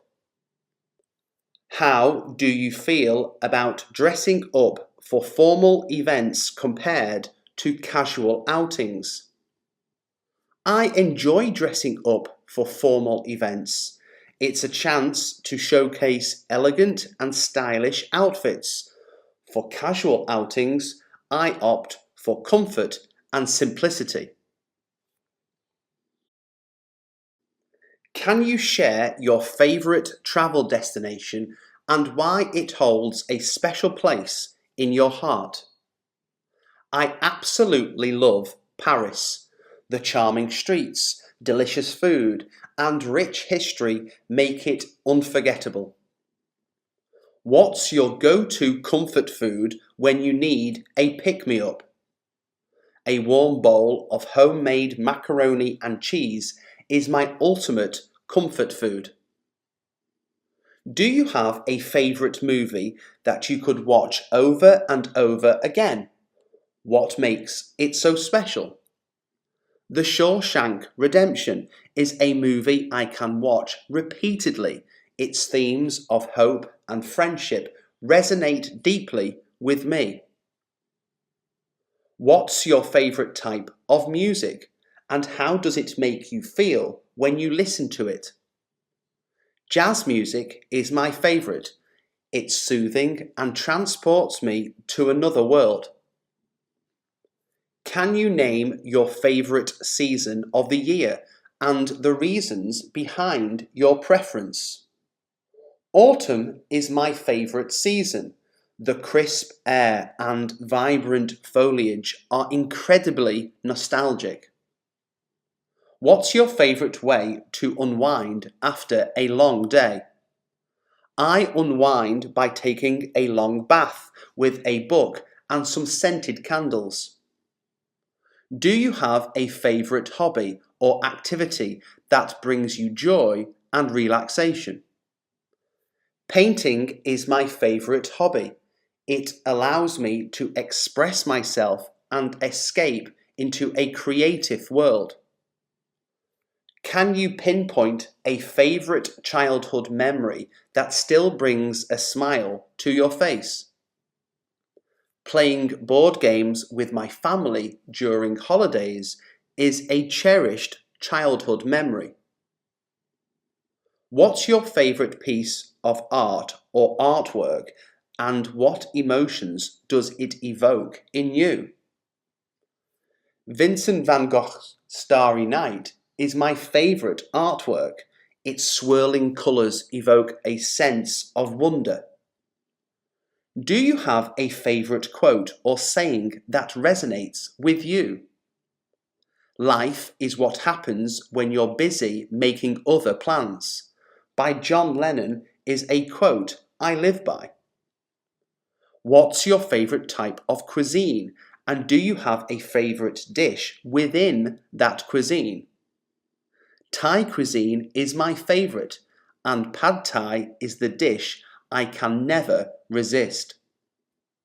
Can you name a favourite achievement or milestone in your life that you're particularly proud of? Graduating from college is my favourite achievement. It symbolises years of hard work and dedication. What's your favourite way to stay active and maintain a healthy lifestyle? I enjoy hiking as it combines physical activity with the beauty of nature. Do you have a favourite fictional character from a book, movie, or TV show? What draws you to them?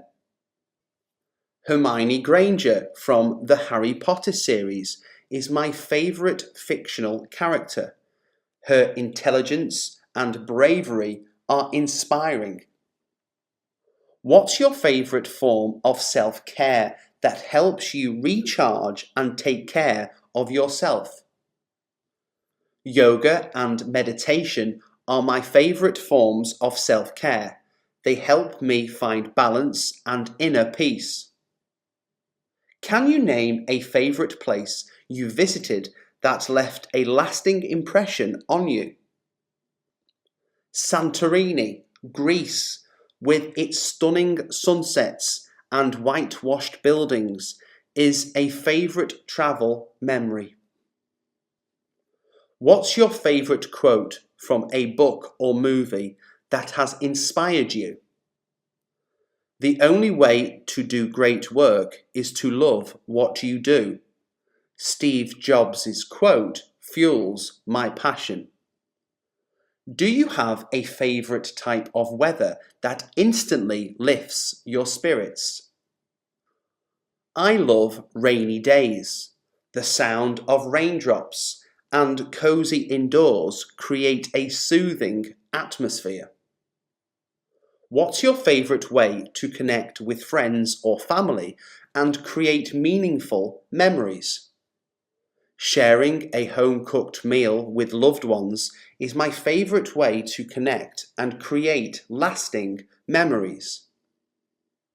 What's your favourite way to relax and unwind during a weekend? Curling up with a good book and a cup of tea is my favourite weekend relaxation ritual. Can you name a favourite childhood toy or game that you cherished? Lego sets were my favourite childhood toys. Building and creating endless structures brought me joy. What's your favourite quote or mantra that inspires you during challenging times? The only way to do great work is to love what you do is a quote that motivates me to pursue my passions. Do you have a favourite type of flower or plant that you find particularly beautiful? Sunflowers are my favourite. Their bright and cheerful appearance always lifts my mood. What's your favourite type of adventure or outdoor activity that gets your adrenaline pumping? I love going on hiking trails. The thrill of exploring new paths and enjoying nature's beauty is unmatched. What's your all-time favourite book and what do you love about it? My all-time favourite book is To Kill a Mockingbird because of its powerful themes of empathy and justice. How many siblings do you have? I have 2 siblings, an older sister and a younger brother.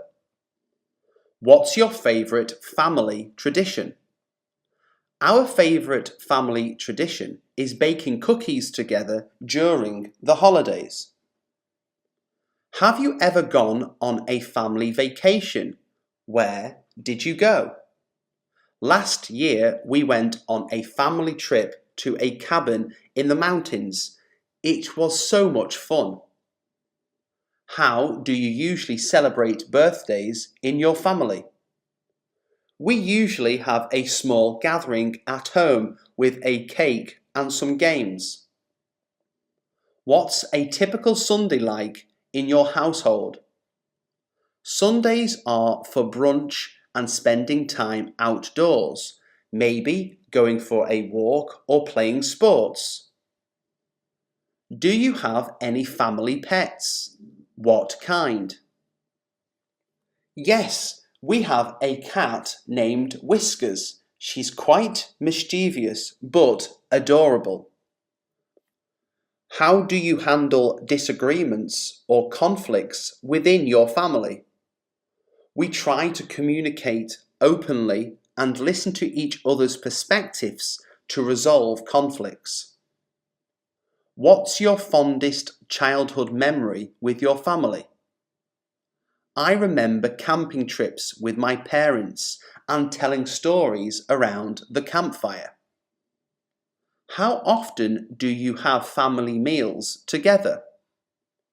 We aim to have dinner together at least 4 times a week.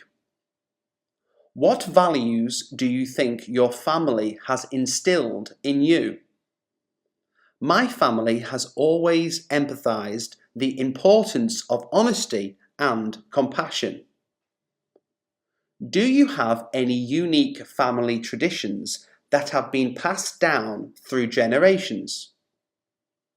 One unique tradition is having a storytelling session where we share family anecdotes around a bonfire. How has your relationship with your parents evolved as you've grown older? My relationship with my parents has grown more like a friendship as I've become an adult. What's one lesson you've learned from your family that you value the most? The value of hard work and perseverance is something my family has always emphasized. How do you support each other's individual goals within your family? We regularly have family meetings to discuss everyone's goals and figure out ways to support each other. Are there any hobbies or activities that your family enjoys doing together? We enjoy gardening together and taking weekend hikes in the nearby trails. How do you handle major life decisions as a family unit? We have open discussions. weighing each person's input before making any major decisions. What's the most challenging aspect of maintaining a strong family bond? The geographical distance between some family members can be challenging, but we make efforts to stay connected. How do you celebrate achievements or milestones within your family? We usually have a small celebration at home with a special meal and heartfelt congratulatory speeches. Have you ever had a big family reunion? What was it like? Yes, we had a huge family reunion last summer. It was a joyful chaos with games, food, and laughter all around. How do you maintain a healthy work-life balance within your family? We make sure to set aside specific family time, like game nights and weekend outings, to maintain balance. Have you ever faced a tough situation that brought your family closer together? When my dad was ill, we rallied around each other, taking turns to care for him. It truly strengthened our bond. What role does communication play in maintaining strong family relationships? Open and honest communication is crucial. We have regular family discussions to address any issues or concerns. Are there any family mottos or sayings that resonate with your household? Family first, always, is a motto that's been passed down for generations in our household. How do you navigate cultural or generational differences within your family?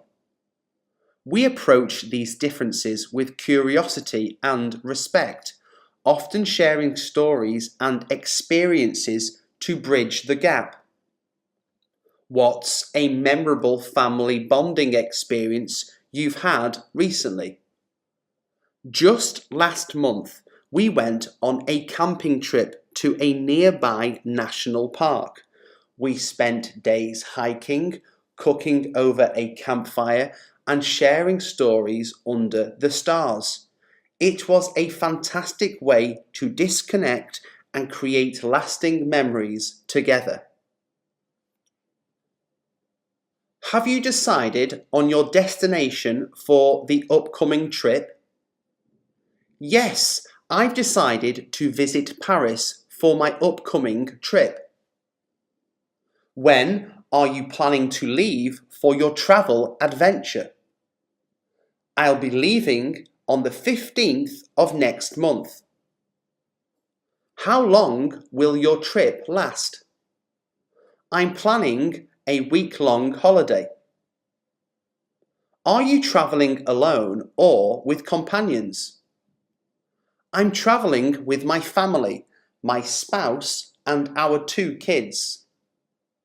What mode of transportation will you use to reach your destination? We'll be flying to Paris from our hometown. Have you booked your accommodation yet? Yes, we've already booked a cosy apartment in the heart of the city. Are you planning to explore any specific landmarks or attractions? We plan to visit the Eiffel Tower, Louvre Museum, and Notre Dame Cathedral. What type of cuisine are you looking forward to trying during your travels?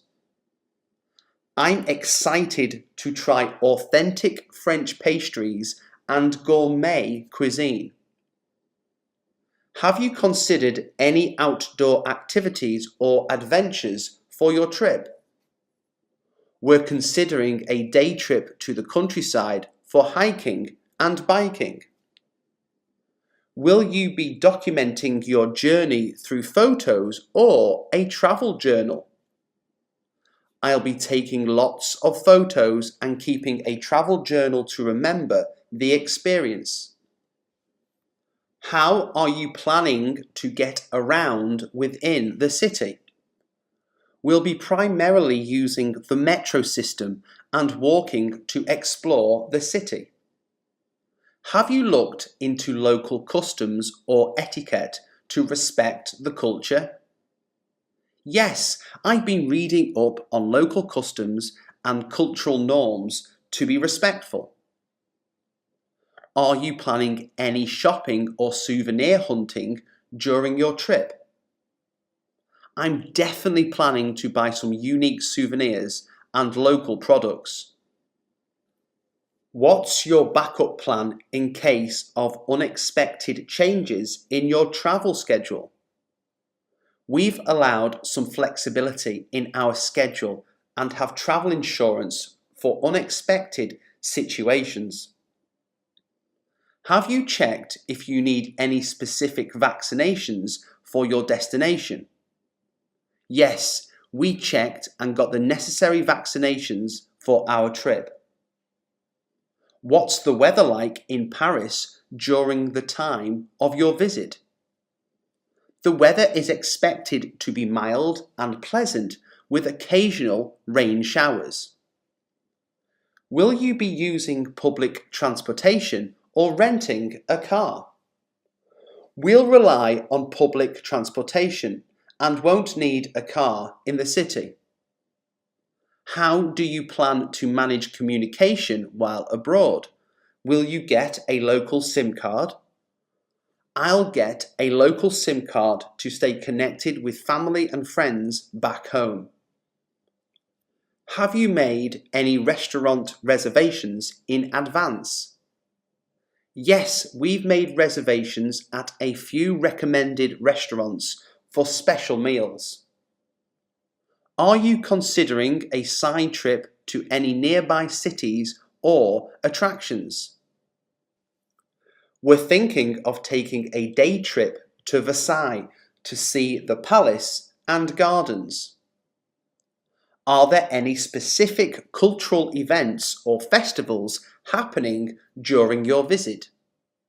Yes, there's a local music festival happening in the city centre during our stay. How are you planning to manage your budget during the trip? We've set a daily spending limit and are tracking our expenses using a travel app. Have you researched the local language or learned a few essential phrases? I've learned a few basic phrases in French to help with communication. What are some must-see hidden gems you've discovered in your destination? We've heard about a charming little cafe tucked away in a side street and a scenic park that's not as well known. Will you be exploring the nightlife and entertainment options in the city? We'll likely check out some local live music venues and maybe catch a theatre performance. What type of work do you do? I work as a software engineer, developing applications for a tech company. How did you choose your current career path? I've always been passionate about coding, so I pursued a degree in computer science. Can you describe a typical day at your workplace? My day usually starts with reviewing emails, attending meetings, and writing code for new features. What do you find most rewarding about your job? Seeing my code come to life and make a positive impact on users is incredibly fulfilling. Have you ever faced any significant challenges in your career? How did you overcome them? Last year, we had a tight deadline for a project, but we pulled together as a team and met it successfully. How do you manage your workload and stay organised? I use task management tools and set priorities to make sure I stay on top of my tasks. What skills or qualifications are essential for success in your field? In my field, technical skills like programming and problem solving are crucial, along with good communication. Do you have any long-term career goals you're working towards? I'm aiming to take on a leadership role in the next few years. How do you handle stress and maintain a healthy work-life balance? I practice mindfulness and make time for hobbies to balance the demands of work. Are there any particular projects or achievements you're proud of? I recently led a project that significantly improved the user interface and received great feedback. How do you approach collaborating with colleagues or team members? Collaboration is key. I ensure everyone's voice is heard and we work together to reach our goals. Have you ever changed jobs or careers? What prompted that decision? I switched careers a few years ago to pursue my passion for graphic design. What's the most valuable lesson you've learned from your work experiences? The importance of adaptability and being open to learning from mistakes. How do you stay motivated and enthusiastic about your job? Setting small goals and celebrating achievements helps me stay motivated. Are there any mentors or role models who have influenced your professional journey? My college professor inspired me to keep learning and exploring new techniques. What strategies do you use for continuous learning and skill development? I take online courses and attend workshops to stay updated with the latest design trends. How has technology impacted your work and industry? Technology has revolutionized the way we design and share our work with clients. How do you handle conflicts or disagreements with co-workers? I address conflicts through open communication and finding common ground. What steps do you take to ensure your work contributes to your personal growth? I reflect on my accomplishments and areas for improvement to continue growing. Can you share a particularly memorable or funny work-related anecdote? One time, I accidentally sent a cat meme to a client instead of the design draft. We all had a good laugh about it. How do you handle tight deadlines and pressure at work? I break down the tasks into smaller steps, prioritize and focus on one thing at a time.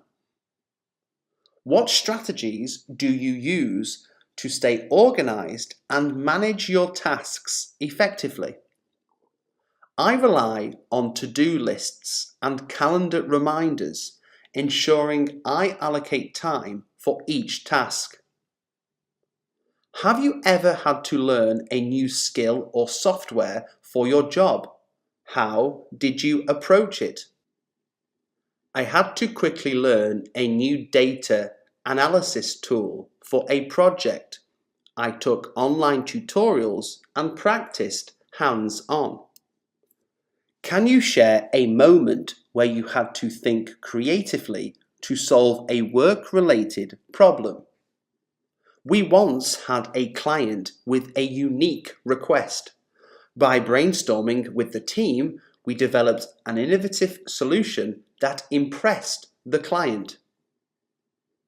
How do you see the future of your industry evolving in the next few years? With advancements in automation and AI, I expect our industry to become more efficient and data-driven.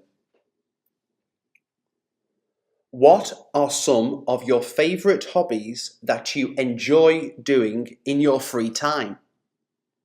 I'm passionate about painting and playing the guitar in my free time. How did you discover or develop your interest in your current hobbies? My interest in painting began when I took an art class in high school, and I picked up the guitar after watching a friend perform.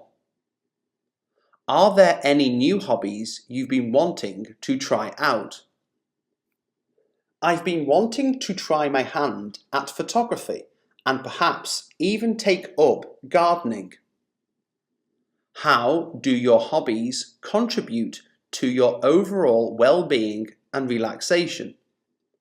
Both painting and playing the guitar help me relax and clear my mind after a busy day.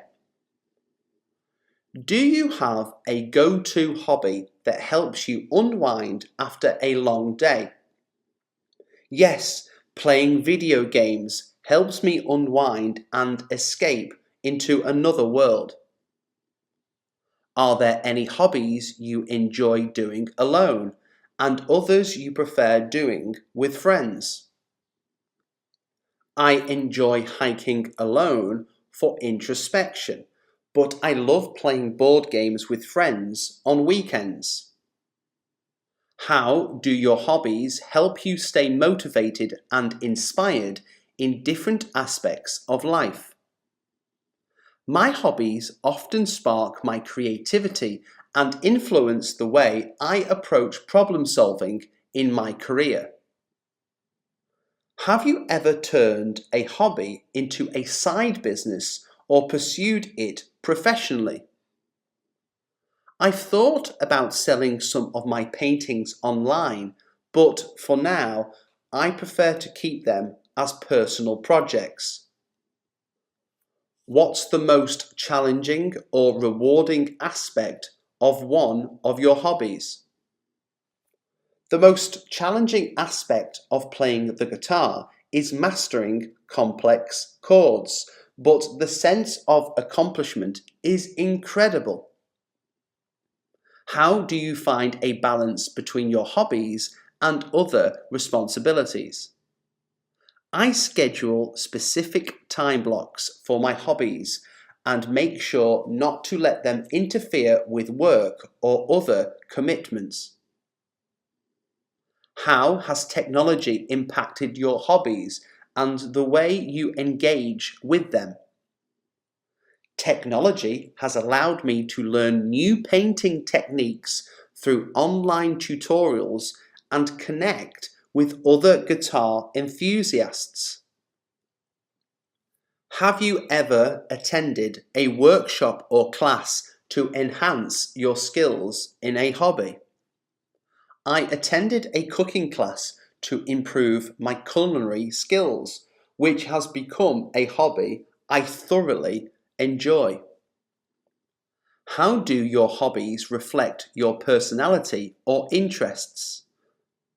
My interest in painting reflects my love for colours and self-expression, while guitar playing showcases my appreciation for music.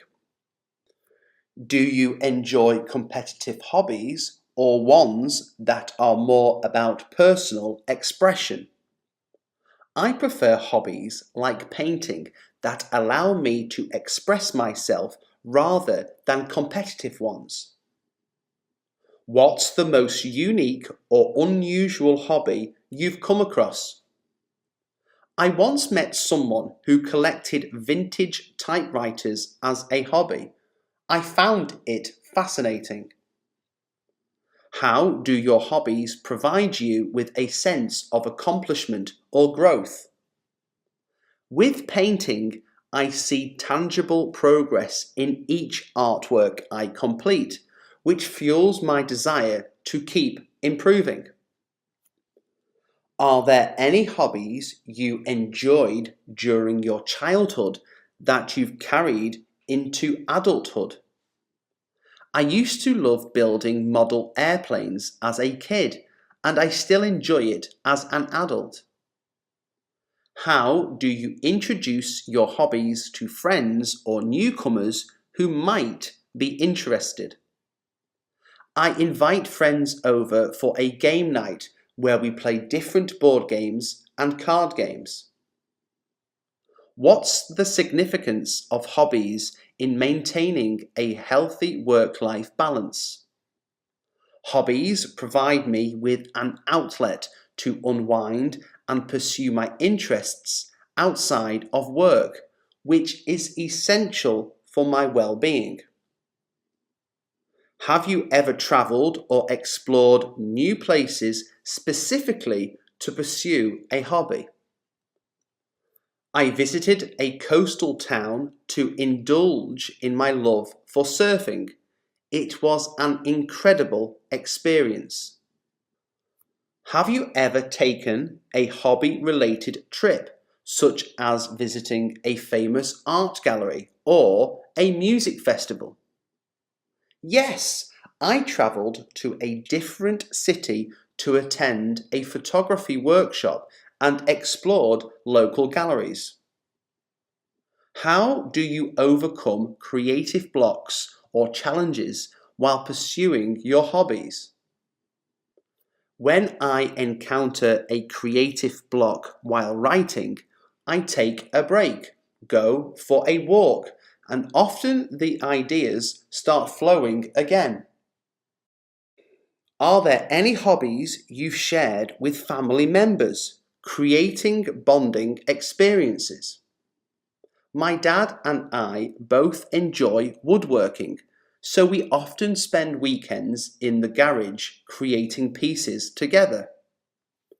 What's the role of spontaneity in your choice of hobbies and how you engage with them? Spontaneity is crucial in my photography. Some of my best shots come from unexpected moments and locations. Do you find that your hobbies have led you to meet new people and expand your social circle? Absolutely. I joined a local hiking club through which I've made great friends who share my love for the outdoors. What's your favourite type of weather and why? I love sunny days because they lift my spirits and make outdoor activities more enjoyable. How does weather affect your daily activities? Rainy days usually make me want to stay indoors with a good book or movie.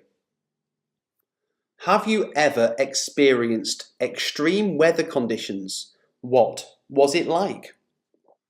I once experienced a blizzard that left everything covered in snow. It was both breathtaking and challenging. How does the changing weather influence your mood and emotions? Warm and sunny weather tends to make me more energetic and productive. What's the typical weather like in your region during the different seasons? In my region, summers are hot and humid, while winters are cold with occasional snow. How do you prepare for inclement weather, such as storms or heavy rain? I always keep an umbrella and raincoat handy in case of unexpected rain. Are there any weather-related hobbies or activities you enjoy?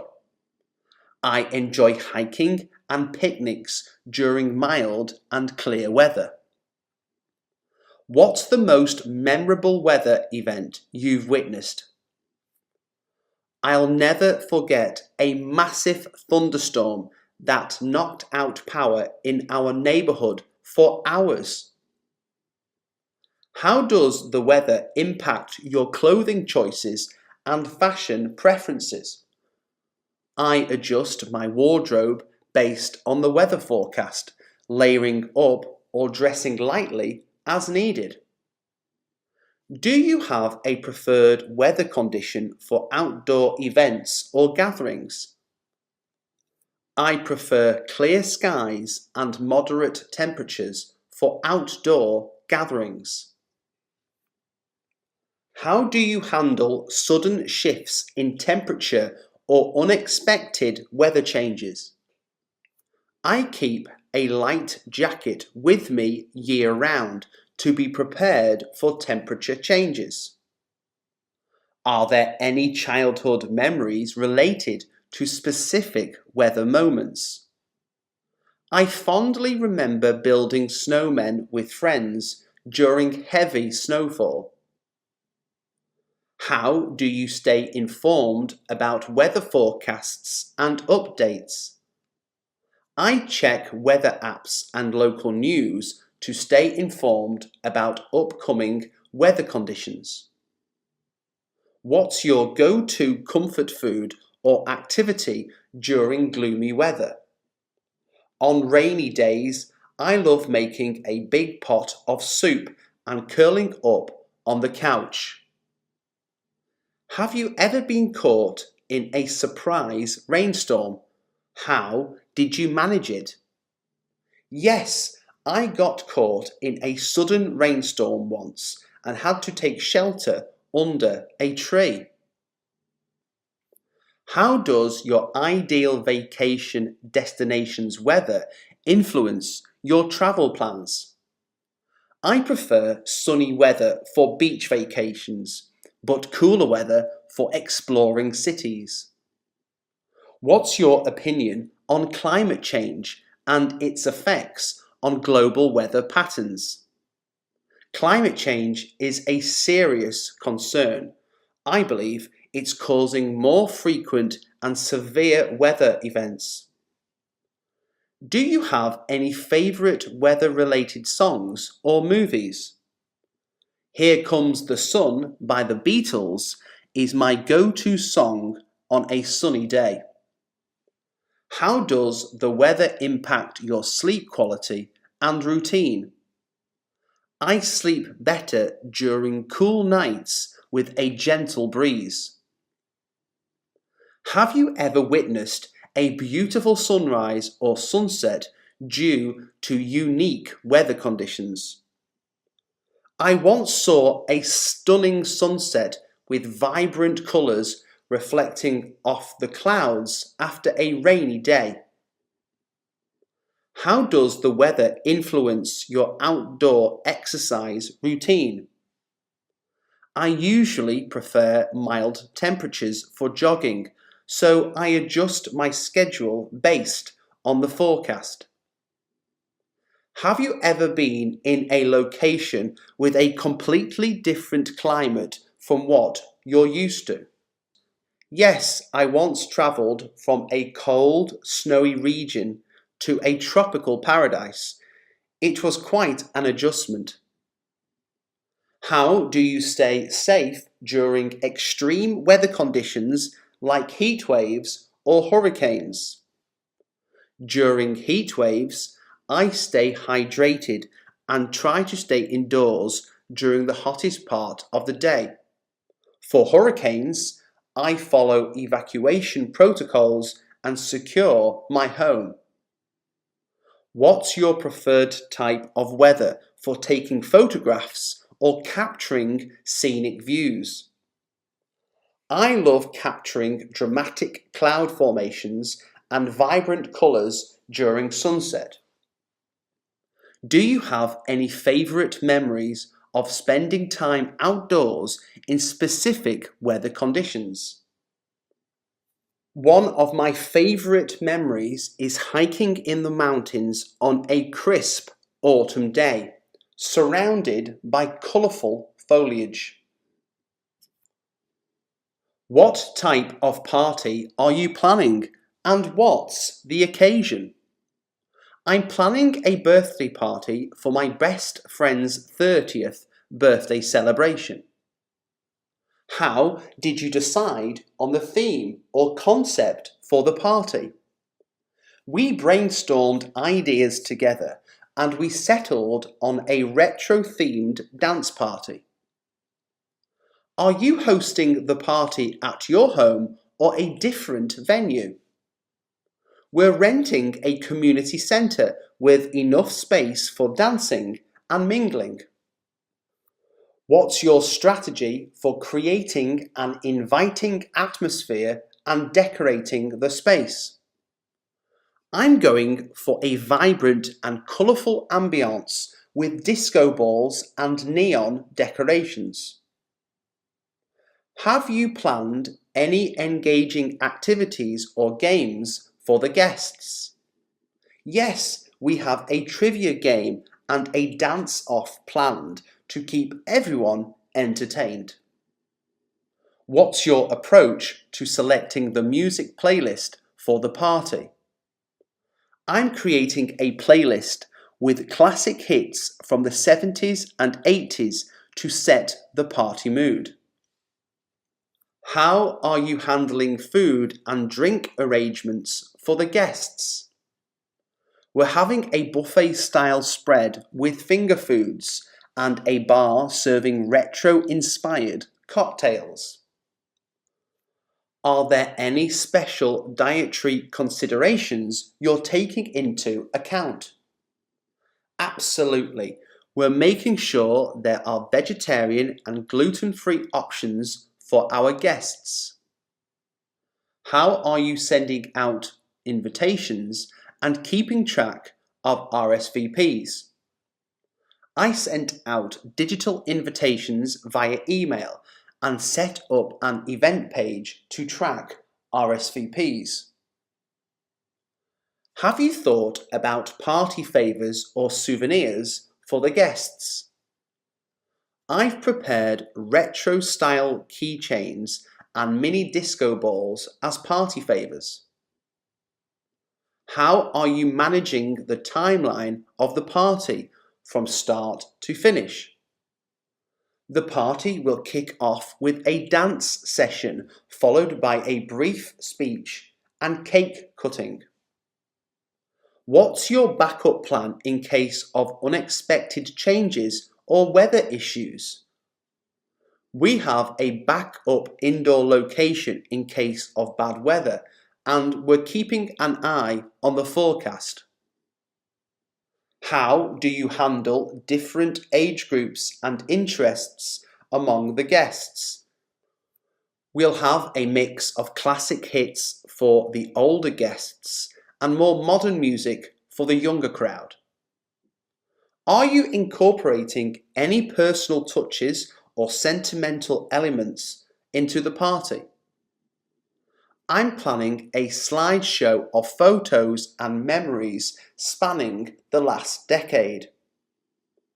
What's the dress code or suggested attire for the event? The dress code is retro glam. Think bell bottoms, sequins, and platform shoes. How do you strike a balance between having a relaxed atmosphere and keeping the party organised? I've set up a schedule with breaks to keep the party lively while also giving people time to relax. Have you considered any sustainability or eco-friendly practices for the party? We're using biodegradable plates and utensils to minimise waste. What's your preferred method for capturing memorable moments during the party? I'll have a photo booth with fun props for guests to take snapshots? How do you make sure your guests feel engaged and comfortable throughout the event? We're having icebreaker games at the beginning to help everyone mingle and get comfortable. Are you planning any surprise elements or special announcements during the party? Yes, we have a surprise performance by a local dance group and a special toast to honour the birthday celebrant. How are you managing seating arrangements to encourage interactions among guests? We're arranging a mix of seating options to encourage mingling, including cosy lounge areas and traditional tables. Have you considered any special lighting effects or decorations to enhance the party atmosphere? I'm planning to use fairy lights and disco ball reflections to create a dynamic and festive ambience. What's your strategy for ensuring a smooth flow of activities throughout the party? I've created a detailed timeline from guest arrivals to various activities and the cake cutting. How are you communicating important information or updates to your guests? I'm sending out a final email a day before the party with directions, parking information, and a reminder of the theme. Are you involving friends or family members in helping you organise or set up the party? Yes, I've enlisted a close friend to help with coordinating the games, and my cousin is assisting with setup and decorations. What's your preferred mode of transportation for daily commuting? I prefer taking the train for my daily commute. It's efficient and helps me avoid traffic. How do you typically plan your routes when using public transportation? I use a combination of transit apps and schedules to plan my routes and timings. Have you ever experienced a memorable road trip? Where did you go? I once took a road trip along the Pacific Coast Highway in California. The scenic views were incredible. How do you handle long flights or journeys to keep yourself comfortable? I bring a neck pillow, entertainment, and snacks to make long flights more comfortable. Do you prefer driving or being a passenger when travelling long distances? I enjoy being a passenger so I can relax and enjoy the scenery during long journeys. Can you share a unique or unconventional mode of transport you've used? I once rode a camel through the desert during a vacation in Morocco, an unforgettable experience. What's your opinion on the environmental impact of different forms of transportation? I believe it's essential to consider eco-friendly transportation options and reduce carbon footprints. How do you decide between taking a taxi, car share, or public transport for short trips? I usually opt for public transport for short trips. It's convenient and cost effective. Have you ever used a bike sharing or scooter sharing service in a city? Yes, I've used bike sharing in European cities. It's a fun way to explore while staying active. What's the most adventurous transport experience you've had like a hot air balloon ride or zip lining.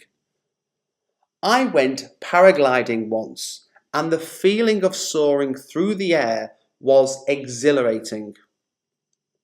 How do you stay entertained during a long train or bus journey? I listen to podcasts, read books, or watch movies to pass the time during long journeys. What's your strategy for navigating through traffic and congestion in urban areas? I check traffic updates and use navigation apps to find alternate routes and avoid congestion. How do you handle transportation when you're travelling with a large group of friends or family? Coordinating transportation for a large group can be challenging. We often rent a minivan or charter a bus. Can you recall a time when you had to rely on a last-minute transportation option unexpectedly? I once took a spontaneous ferry ride to a nearby island when my initial plans fell through. How do you stay safe when using public transportation or car shares, especially in unfamiliar places? I always make sure to use reputable services, share my location with someone, and avoiding sharing personal information. What's your approach to packing and preparing for different modes of transport? I pack light, choose versatile outfits, and have essentials like chargers and snacks on hand. How do you adapt to using different transportation systems when travelling internationally? I research local transport options and purchase day passes or cards for convenience. Have you ever missed a flight, bus, or train? How did you handle the situation? I missed a train once due to a delay, but the next one allowed me to enjoy a cosy cafe nearby. What's your favourite way to explore a new city's local transport, like buses or trams? I love taking trams in new cities. It gives me a sense of the local rhythm and helps me observe daily life. How do you choose between renting a car and using public transport when visiting a new destination? It depends on the destination. For cities with efficient public transport, I opt for that, while for remote areas, I prefer renting a car for flexibility. How do you handle travel delays or unexpected changes in your transportation plans? I usually have a backup plan, like having a book or podcast ready to keep me entertained during delays. Can you share a memorable experience using a form of transport you were initially hesitant about? I was unsure about taking a tuk-tuk in Thailand, but it turned out to be a fun and authentic way to explore. What's your opinion on the future of electric and autonomous vehicles in terms of transport?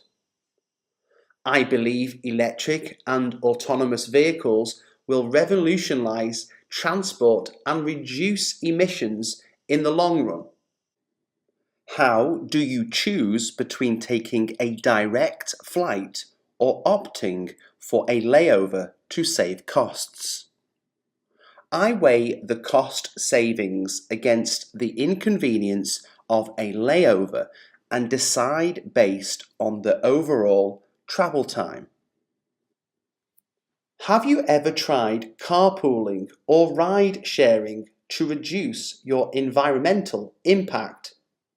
Yes, I've used ride sharing services to share a ride with others heading in the same direction, reducing emissions and costs. What do you envision your life will be like in 10 years? I hope to have a fulfilling career and a happy family life with some exciting travel experiences. How do you think technology will change the way we live in the next few decades? Technology will likely enhance communication, healthcare, and even daily chores through automation. Are there any personal goals or aspirations you hope to achieve in the future? I'm working towards starting my own business and giving back to my community. How do you see the job market evolving and impacting different industries? The job market will likely become more competitive, pushing professionals to constantly upgrade their skills. What advancements in healthcare do you anticipate in the coming years? I expect personalised medicine and breakthrough treatments for various diseases. How might climate change affect our environment and daily lives in the future? Climate change may lead to more extreme weather events and the need for stronger conservation efforts. Are there any social or cultural changes you expect to see in society? I anticipate greater awareness and acceptance of diversity and inclusion. How will education and learning methods transform with technological progress? Education might become more personalised and accessible through online platforms and virtual classrooms. What role do you think renewable energy will play in our future energy sources? Renewable energy sources will play a crucial role in reducing our carbon footprint. How might travel and transportation evolve to be more sustainable and efficient? Electric and autonomous vehicles could revolutionise transportation systems in urban areas. Do you believe artificial intelligence will have a significant impact on various aspects of life? AI will likely impact industries like healthcare, finance, and manufacturing, transforming how we work. How do you see the future of space exploration and potential colonization on other planets? Space exploration may lead to exciting discoveries and even the establishment of human colonies on Mars. What do you think the role of traditional offices will be in the remote work era? Remote work might become more commonplace, impacting office spaces and urban planning. How will demographic shifts like aging populations influence healthcare and social systems? Aging populations may prompt innovations in elder care and healthcare services. What innovations do you anticipate in entertainment and media in the next decade? Virtual reality and interactive experiences might redefine entertainment and storytelling. How might changes in global politics shape international relations in the future? Global politics could shift towards increased collaboration and diplomacy. Are there any ethical concerns you think will arise with technological advancements? Ethical concerns may arise around data privacy, AI decision making, and gene editing technologies. How do you see the role of social media and online interactions evolving? Social media might become more regulated, focusing on positive interactions and content moderation. Will our concept of transportation change significantly with the rise of autonomous vehicles? Autonomous vehicles could lead to safer roads and new transportation models. What impact do you think biotechnology will have on our understanding of health and longevity? Biotechnology could lead to personalized treatments and a deeper understanding of human health and genetics. How might advancements in robotics impact industries and the job market? Robotics could automate various tasks, but also create new job opportunities in tech and maintenance. Do you foresee changes in the way we approach mental health and well-being in the future? We might see a greater emphasis on mental health awareness and destigmatization, leading to improved resources and support. What role might augmented reality and virtual reality play in our daily lives? AR and VR could revolutionize industries like education, gaming, and even remote collaboration. How do you think the concept of work will evolve in the future? Work may become more project-based and flexible, allowing people to pursue multiple passions. What are your thoughts on the potential challenges of overpopulation in the coming years? Overpopulation could strain resources, but innovations in sustainable practices might help address these challenges.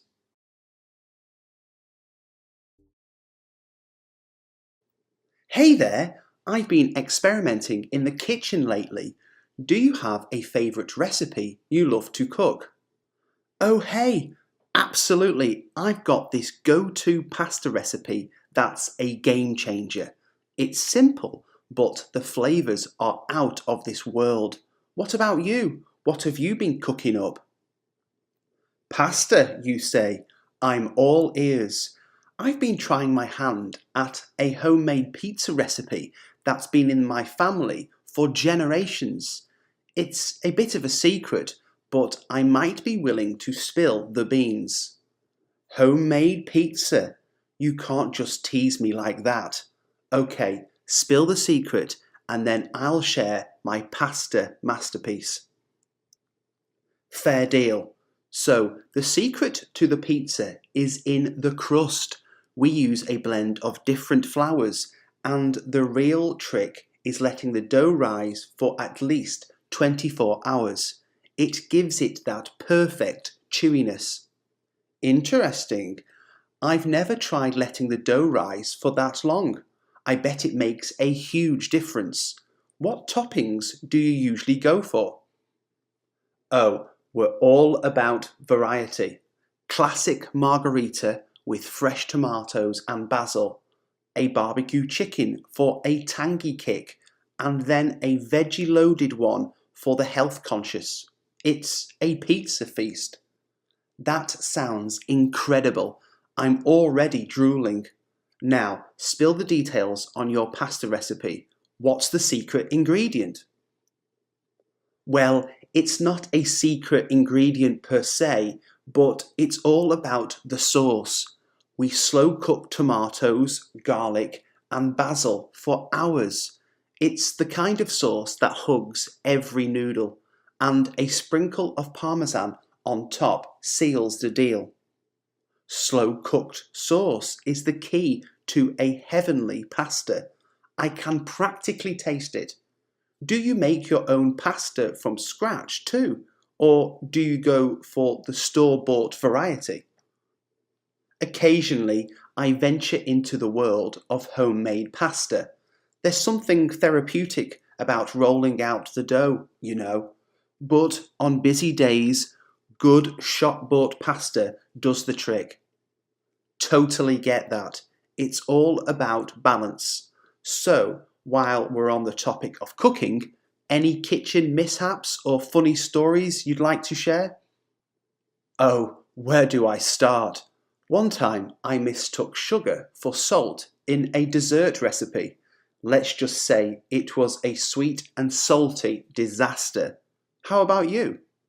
Haha, I've been there. Once I attempted a fancy dish for a date and I accidentally set off the fire alarm. Not exactly the romantic ambience I was going for. Oh no, the classic fire alarm symphony. Been there too. It's funny how those mishaps turn into the best stories. Alright, let's switch gears a bit. Do you have a favourite cuisine or a type of dish you always crave? I'm a sucker for Mexican food. Tacos, guacamole, enchiladas, you name it. There's just something about the bold flavours and spice that I can't resist. How about you? Mexican food is a winner for sure, but I have this soft spot for comfort food. Give me a bowl of creamy mac and cheese and I'm in heaven. It's the ultimate comfort dish. Mac and cheese is a classic. Can't go wrong with that. Alright, back to your pizza recipe for a moment. Do you use a pizza stone or any special equipment, or is it all about the oven? We actually have this ancient pizza stone that's been passed down through the family. It's got years of pizza love baked into it, but I've heard a good cast iron skillet can do wonders too. An ancient pizza stone, that's pretty cool. Cast iron skillets are like the unsung heroes of the kitchen. Alright, last question. If you had to choose one dish to eat for the rest of your life, what would it be? Tough one, but I think I'd have to go with lasagna. Layers of pasta, gooey cheese, and that savoury meat sauce. It's a complete meal in every bite. How about you? Decisions. I'd probably go with a well-made sushi roll. The freshness, the textures, it's like a party in your mouth. Plus, there's so much variety. Solid choice. Sushi is an art form. Well, this has been a delightful conversation about all things food. Now, I'm hungry. Let's cook up something delicious soon and swap recipes. Absolutely. I'm always up for a culinary adventure. Until then, happy cooking and eating. Hey, so I've been doing a bit of scheming lately. You know how you love surprises?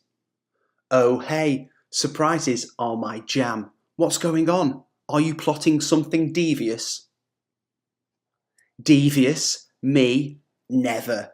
But you know, your birthday is coming up and I might have something up my sleeve. How do you feel about surprise parties? Seriously, a surprise party? That's awesome. I've never had one. Are you sure you can keep it a secret though? Cross my heart. I've been recruiting co-conspirators and we're in full stealth mode.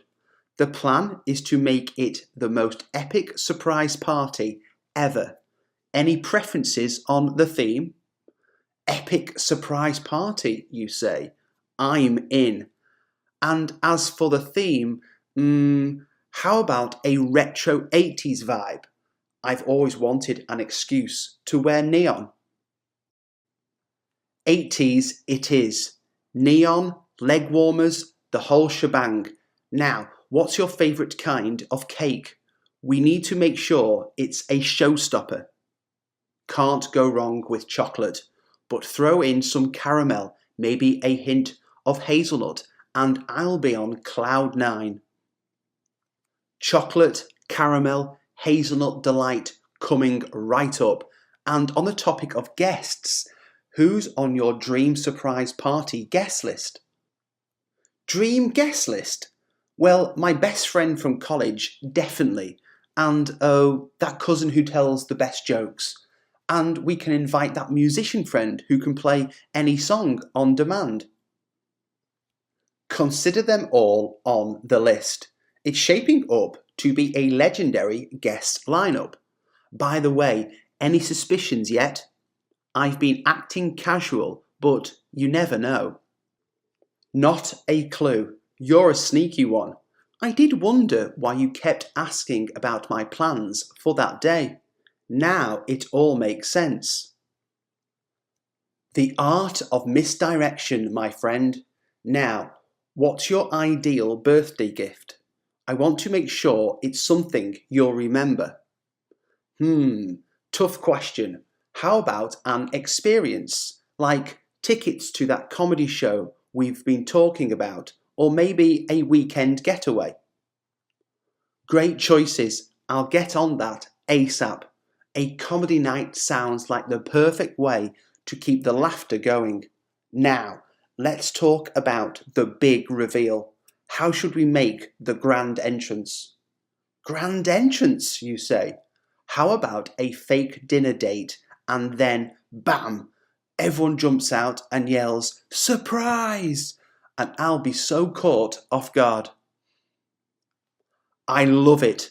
The classic fake out. We'll need some ninja level coordination for that. And to capture the moment, we should definitely hire a photographer. Memories in the making. A photographer is a brilliant idea.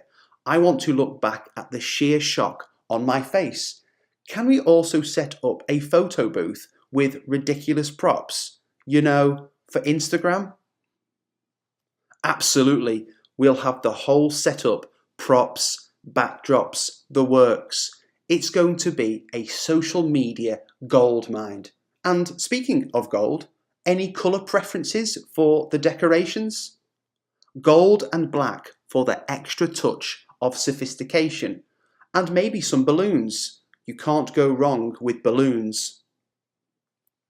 Classy choice. Gold, black and balloons it is.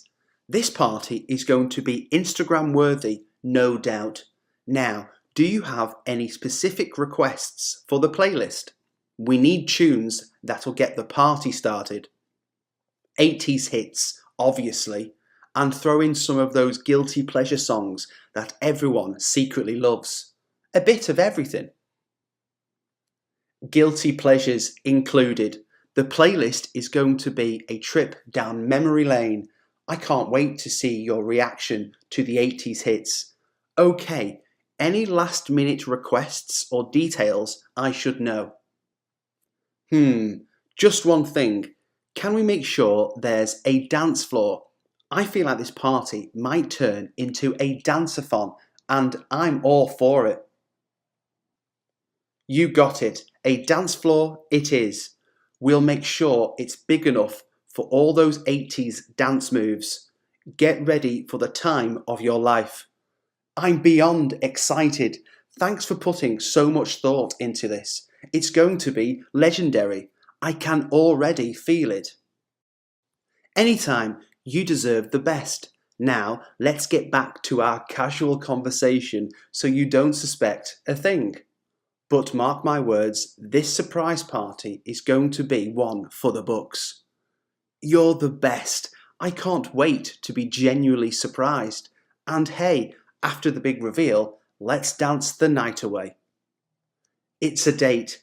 Get ready for a birthday bash you'll never forget. Until then, casual conversation mode activated. Hey there, I heard a rumour you're in the market for a new car. What's the scoop? Yeah, I've been doing some serious window shopping lately. I'm itching for an upgrade. Thinking of something sporty, you know. Nice. Any particular make or model catching your eye? I've been eyeing up those sleek electric cars. The idea of zipping around silently and saving the planet is quite appealing. Going green, huh? That's cool. Have you ever looked into the charging infrastructure around here? I've heard that can be a game changer. Yeah, that's one of my concerns. I don't want to get stuck somewhere with a dead battery, but they're expanding the charging stations, right? Absolutely. The network is growing fast. Plus, some brands offer home charging solutions. Imagine waking up to a fully charged car every day. That does sound convenient. I'll definitely look into that. How about you? Any car plans in the near future? I'm actually torn between a classic muscle car and one of those new hybrid SUVs. It's like choosing between raw power and eco-friendliness. Quite the dilemma. But hey, at least you've got options. Have you test driven any of them yet? Yeah, I took the muscle car for a spin last weekend. The roar of the engine is intoxicating, but then I'm thinking about fuel efficiency and climate change, you know? Tough choices, I get it. It's not just about the horsepower anymore. And speaking of which, have you looked into any car subscription services? I heard it's like Netflix, but for cars. Car subscription? That's a thing. Sounds intriguing. No long-term commitment, I assume. Exactly. You pay a monthly fee and you can switch cars whenever you want. Great way to test drive different models without the commitment. That's a game changer. I'll definitely look into that. Thanks for the tip. By the way, have you considered any safety features in your potential new ride? Oh, absolutely. I'm a sucker for the latest safety tech. I want all those sensors and cameras making sure I'm safe on the road. You never know with these crazy drivers. True that. It's like having a personal assistant for the road. And have you thought about the colour? That's a make or break decision for me. I'm leaning towards this midnight blue. It's classy, not too flashy. What about you? Classic red for the muscle car, or maybe a deep forest green for the hybrid. I like a bit of personality in my rides. Nice choices. The colour really does set the mood for the whole driving experience. Alright, any other tips or tricks for the car buying journey? Check out online reviews, but take them with a grain of salt and always negotiate the price. Dealerships expected, and you might save some serious cash. Good call. Negotiating makes me a bit nervous, but I guess it's part of the game.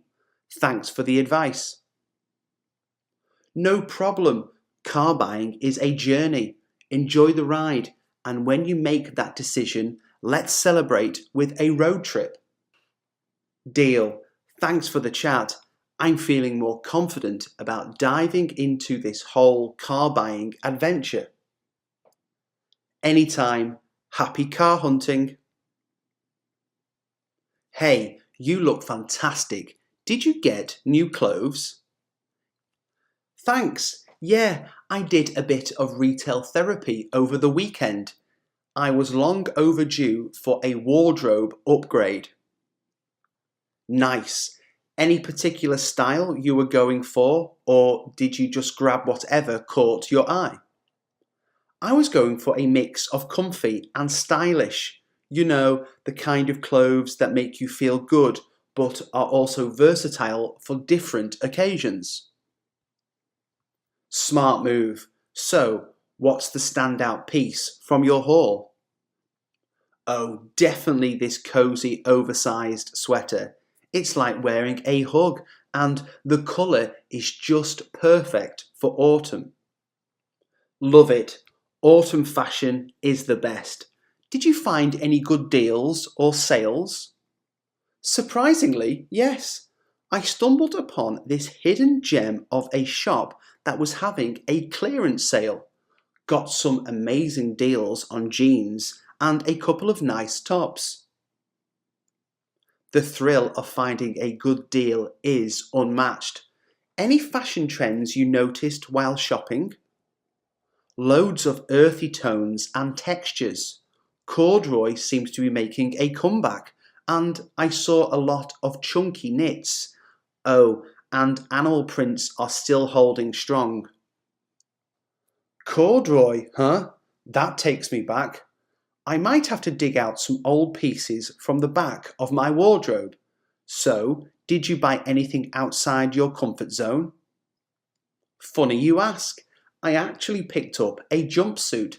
I've never worn one before, but it looked so chic on the mannequin. Figured I'd give it a shot. Nice. Jumpsuits can be surprisingly versatile. Dress them up or down and you're good to go. Where do you think you'll wear it first? I'm thinking a friend's birthday dinner. It's casual but still a bit fancy. The jumpsuit might be the perfect middle ground. Sounds like a plan. Oh, speaking of plans, have you ever done a clothing swap with friends? It's a great way to refresh your wardrobe without spending a penny. That's a brilliant idea. I've heard of it, but never tried it. How does it work? Basically, everyone brings clothes they're willing to part with, and you can swap items with each other. It's like shopping, but with your friends' wardrobes. That sounds like so much fun. I'm definitely suggesting that for our next get together. Have you found any hidden treasures in the past swaps? Oh, absolutely. I once got this amazing leather jacket that my friend was tired of, and it's become a staple in my wardrobe. Plus, it's a sustainable way to shop. Sustainability is a big plus. I'm trying to be more mindful of that. Have you incorporated any sustainable brands into your wardrobe?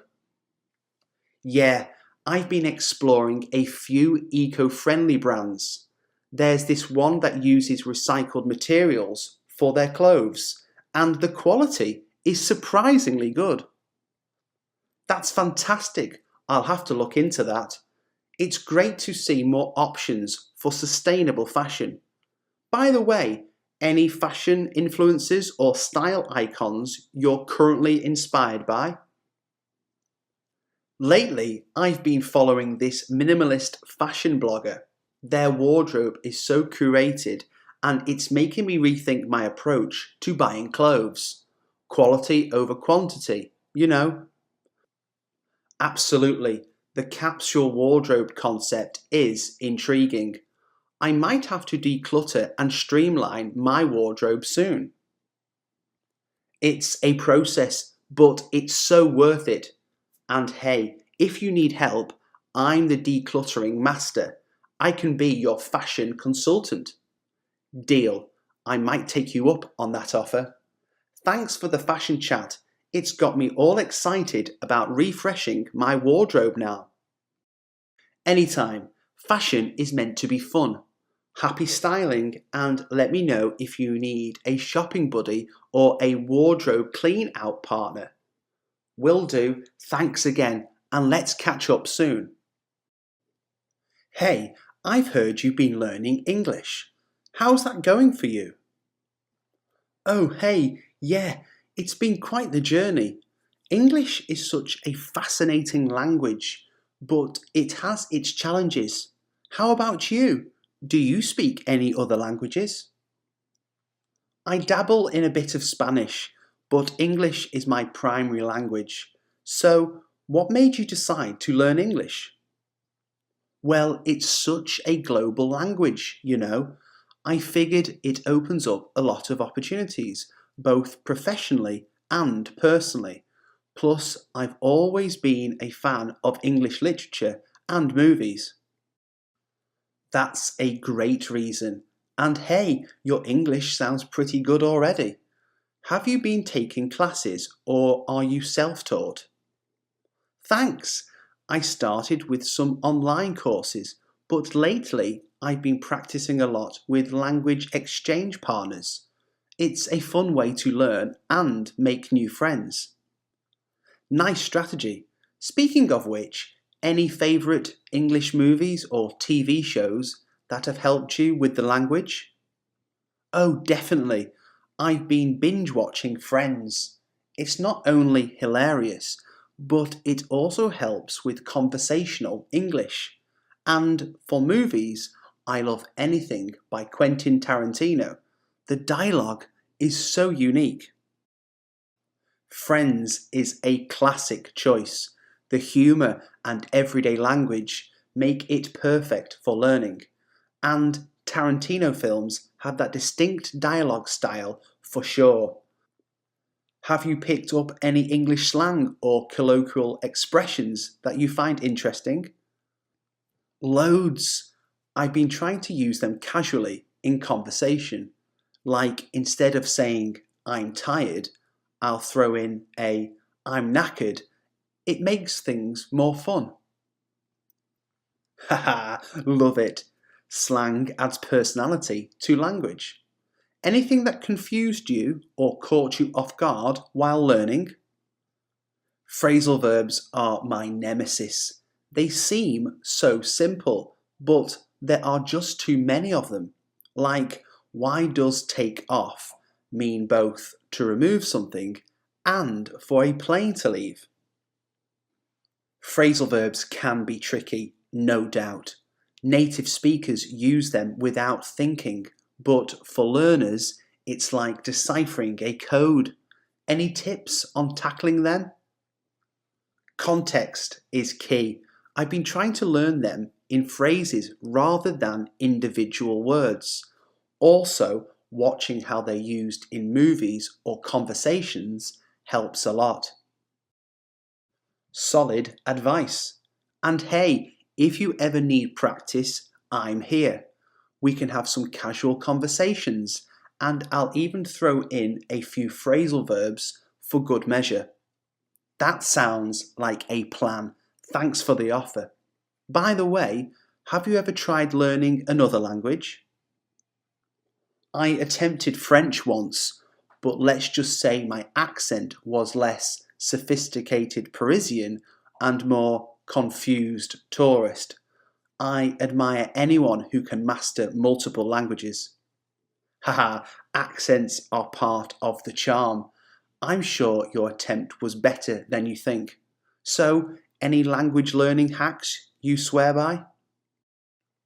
Flashcards have been a game changer for me. I use them for vocabulary and to drill those tricky irregular verbs. Also, immersing yourself in the language as much as possible. Movies, music, books helps a lot. Flashcards are a lifesaver, especially for vocabulary. And yes, immersion is key. I've been trying to think in English as much as possible, even when I'm not actively studying. That's a great approach. It really helps with fluency. And hey, if you're up for it, we could do a language immersion day. Only English allowed. Challenge accepted. That sounds like a fun and slightly nerve-wracking way to practice. Let's do it. By the way, any favourite English words or phrases that you find amusing? Butterfly has always struck me as a charming word, and I find the phrase break a leg for good luck quite entertaining. How about you? Serendipity is a beautiful word, and the expression piece of cake for something easy always makes me smile. English is full of these little gems. It really is. Well, keep up the great work on your language journey. If you ever need a conversation partner or some more quirky English expressions, I'm just a chat away. Thanks a bunch. I appreciate it. Let's catch up soon and have that immersion day. Until then, happy learning. Hey, long time no see. How's everything going? Hey, I've been good. Just trying to stay active. I've been thinking about joining a gym. Finally getting into a fitness routine. That's awesome. I've been hitting the gym for a while now. It's a game changer. Why the sudden interest? Well, I've been feeling a bit sluggish lately, and I figured it's time to make a change. But the whole gym thing is a bit overwhelming. Where do I even start? I totally get that. It can be a bit intimidating at first, but once you find your rhythm, it's addictive. Have you looked into any nearby gyms? Yeah, there are a couple around, but I'm not sure which one to go for. I'm worried about the cost and whether I'll actually use it enough to justify the expense. I hear you. It's an investment for sure, but think of it this way. It's an investment in your health. Plus, some gyms have trial periods. You can test the waters before diving in. True, a trial could be a good idea, but what if I commit and then life gets in the way? I don't want to waste money. I get the concern. Life can be unpredictable. Maybe look for a gym with flexible hours or one that's close to your home or work. That way, it's easier to squeeze in a workout. That makes sense. Convenience is key. But what if I get bored with the same routine? I've heard people say that happens. Oh, absolutely. Variety is the spice of life, right? Some gyms offer a variety of classes, from yoga to high intensity workouts. Keeps things interesting. Classes could be a good idea. I've always wanted to try something like kickboxing or maybe even salsa dancing. That's the spirit. Mixing it up keeps you engaged. Plus, you might make some new gym buddies. Speaking of which, having a workout buddy can make the whole experience more enjoyable. Do you go to the gym with someone? Yeah, I've got a gym buddy. We motivate each other and make it a bit of a friendly competition. It makes the time fly. That sounds great. I might drag a friend into this with me. Safety in numbers, right? Absolutely. And it's more fun. So, what's your biggest hesitation about joining? I guess it's just the commitment. I want to make sure I'm serious about this before investing money. Fair point. Maybe start with small changes in your routine. Take the stairs, go for a walk after dinner, and when you're ready, dip your toes into the gym scene. You're right, small steps first. I'll check out some trial memberships and see how it goes. Perfect. Let me know how it turns out. And who knows, maybe we'll be workout buddies one day. Haha, you never know. Thanks for the advice. I'm feeling more confident about giving this a shot. Anytime, good luck, and here's to a healthier, fitter you. Hey there, have you been keeping up with all the climate change news lately? Oh, for sure. It's hard to ignore, especially with all the extreme weather events happening. It's kind of scary, isn't it? Absolutely. It's like every day there's a new report or study. Makes you wonder what kind of world we'll be living in if we don't do something about it. Yeah, it's a bit overwhelming. I mean, What can we really do as individuals to make a difference? I get that feeling, but every small effort adds up. Have you considered making any changes in your daily life to reduce your carbon footprint?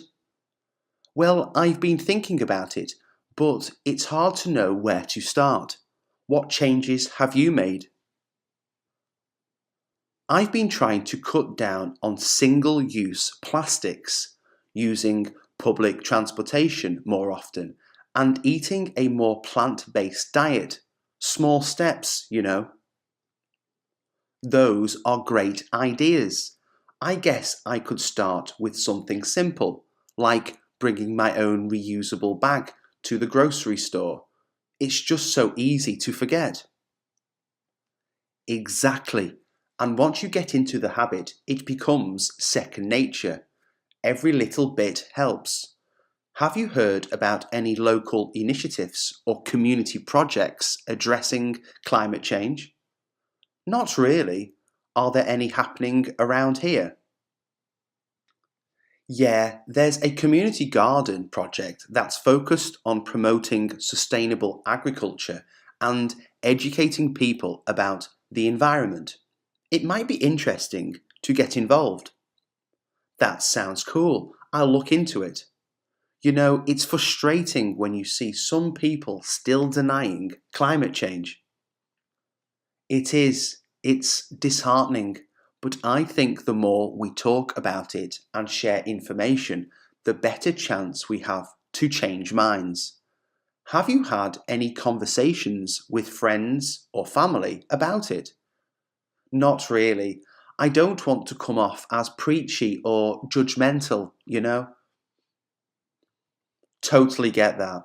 It's a delicate balance. Maybe share some positive changes you've made and frame it as something you're passionate about rather than being confrontational. Good point. I'll try that. On a more positive note, have you seen any innovations or technology that gives you hope for the future? Absolutely. There are some amazing advancements, like renewable energy sources becoming more mainstream and innovations in carbon capture technology. It's reassuring to see progress. That's true. I guess it's not all doom and gloom. It's just a matter of spreading awareness and making conscious choices. By the way, have you watched any documentaries or read books on climate change that you'd recommend? Oh, definitely. Before the Flood and An Inconvenient Truth are great documentaries. And for a more in-depth read, I'd recommend This Changes Everything by Naomi Klein. It really challenges the way we think about the issue. Thanks for the recommendations. I'll check those out. It's refreshing to talk about climate change with someone who's informed and passionate. Likewise, it's a crucial conversation, and the more we have it, the more likely we are to inspire change. Maybe we can attend a local environmental event together sometime. That sounds like a plan. Let's stay informed and keep making those small changes. Who knows, we might inspire others to join the cause. Absolutely, it's a team effort. Thanks for chatting, and let's keep the conversation going. Definitely, take care and let's catch up soon.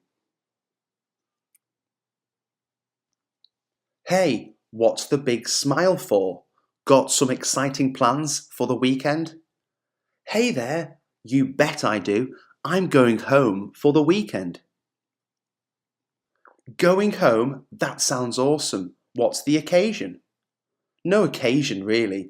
I just needed a change of scenery and some home cooked meals. The simple joys of going back to your roots. I totally get that. There's something magical about the comfort of home. Any specific things you're looking forward to doing while you're there? Oh, the list is endless. First and foremost, my mum's lasagna. It's basically a weekend highlight. And catching up with old friends, exploring the familiar streets, the whole nostalgic experience. Mum's lasagna is a game changer, and nothing beats catching up with old friends in the places where all those memories were made. Are you planning any surprise visits or keeping it low key? Definitely some surprise visits. I'm imagining the look on my family's faces when I show up unannounced. It's been a while since I surprised them, and the anticipation is killing me. Surprises are the best. The element of shock mixed with joy. You can't go wrong with that combo. Any particular spots or hangouts you're eager to revisit?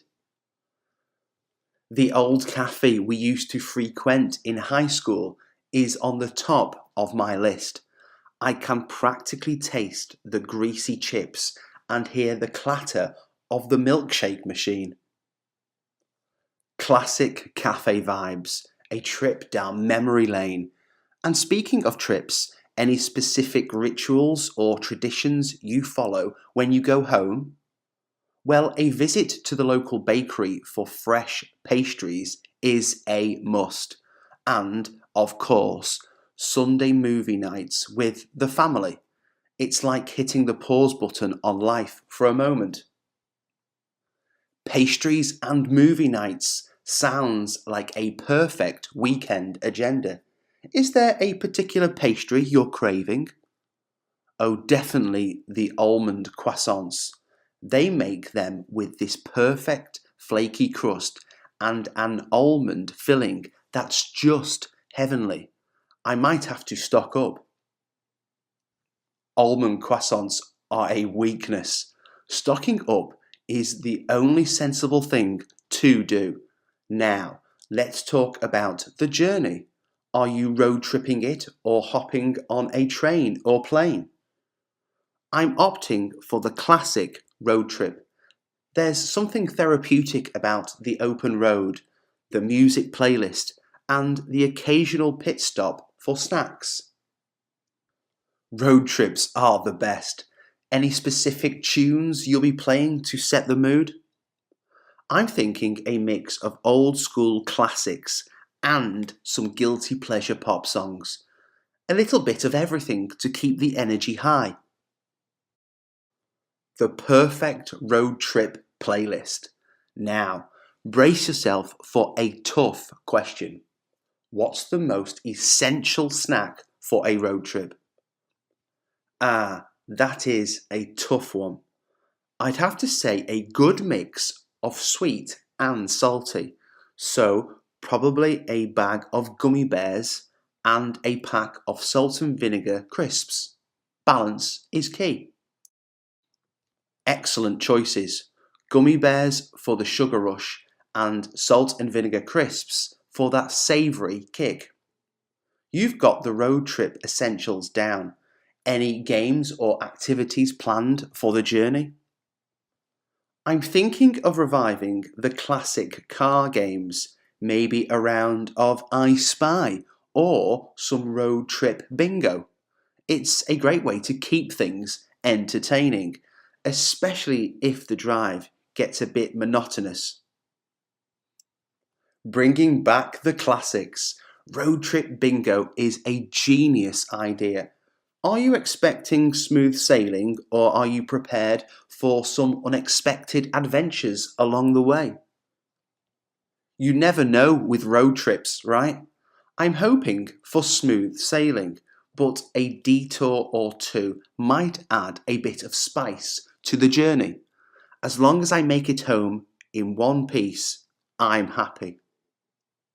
Spoken like a true adventurer.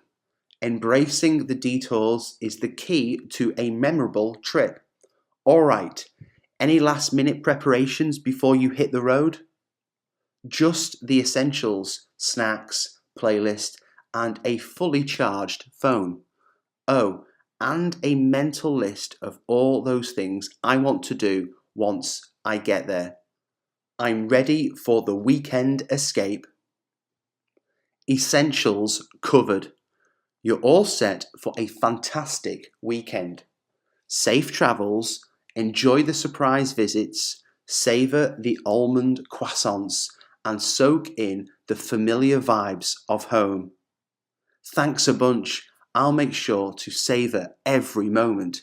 Until then, take care and catch you on the flip side. Hey, I couldn't help but notice your new hairstyle. It looks amazing. What inspired the change? Oh, hey, thanks so much. I've been feeling like I needed a change lately, New season, new hair, that sort of thing. Plus, I saw this hairstyle on Pinterest and I thought, why not? Pinterest is a dangerous place for hairstyle inspiration. So many options. What made you choose this particular one? Right, it's a rabbit hole of hairstyles and DIY crafts.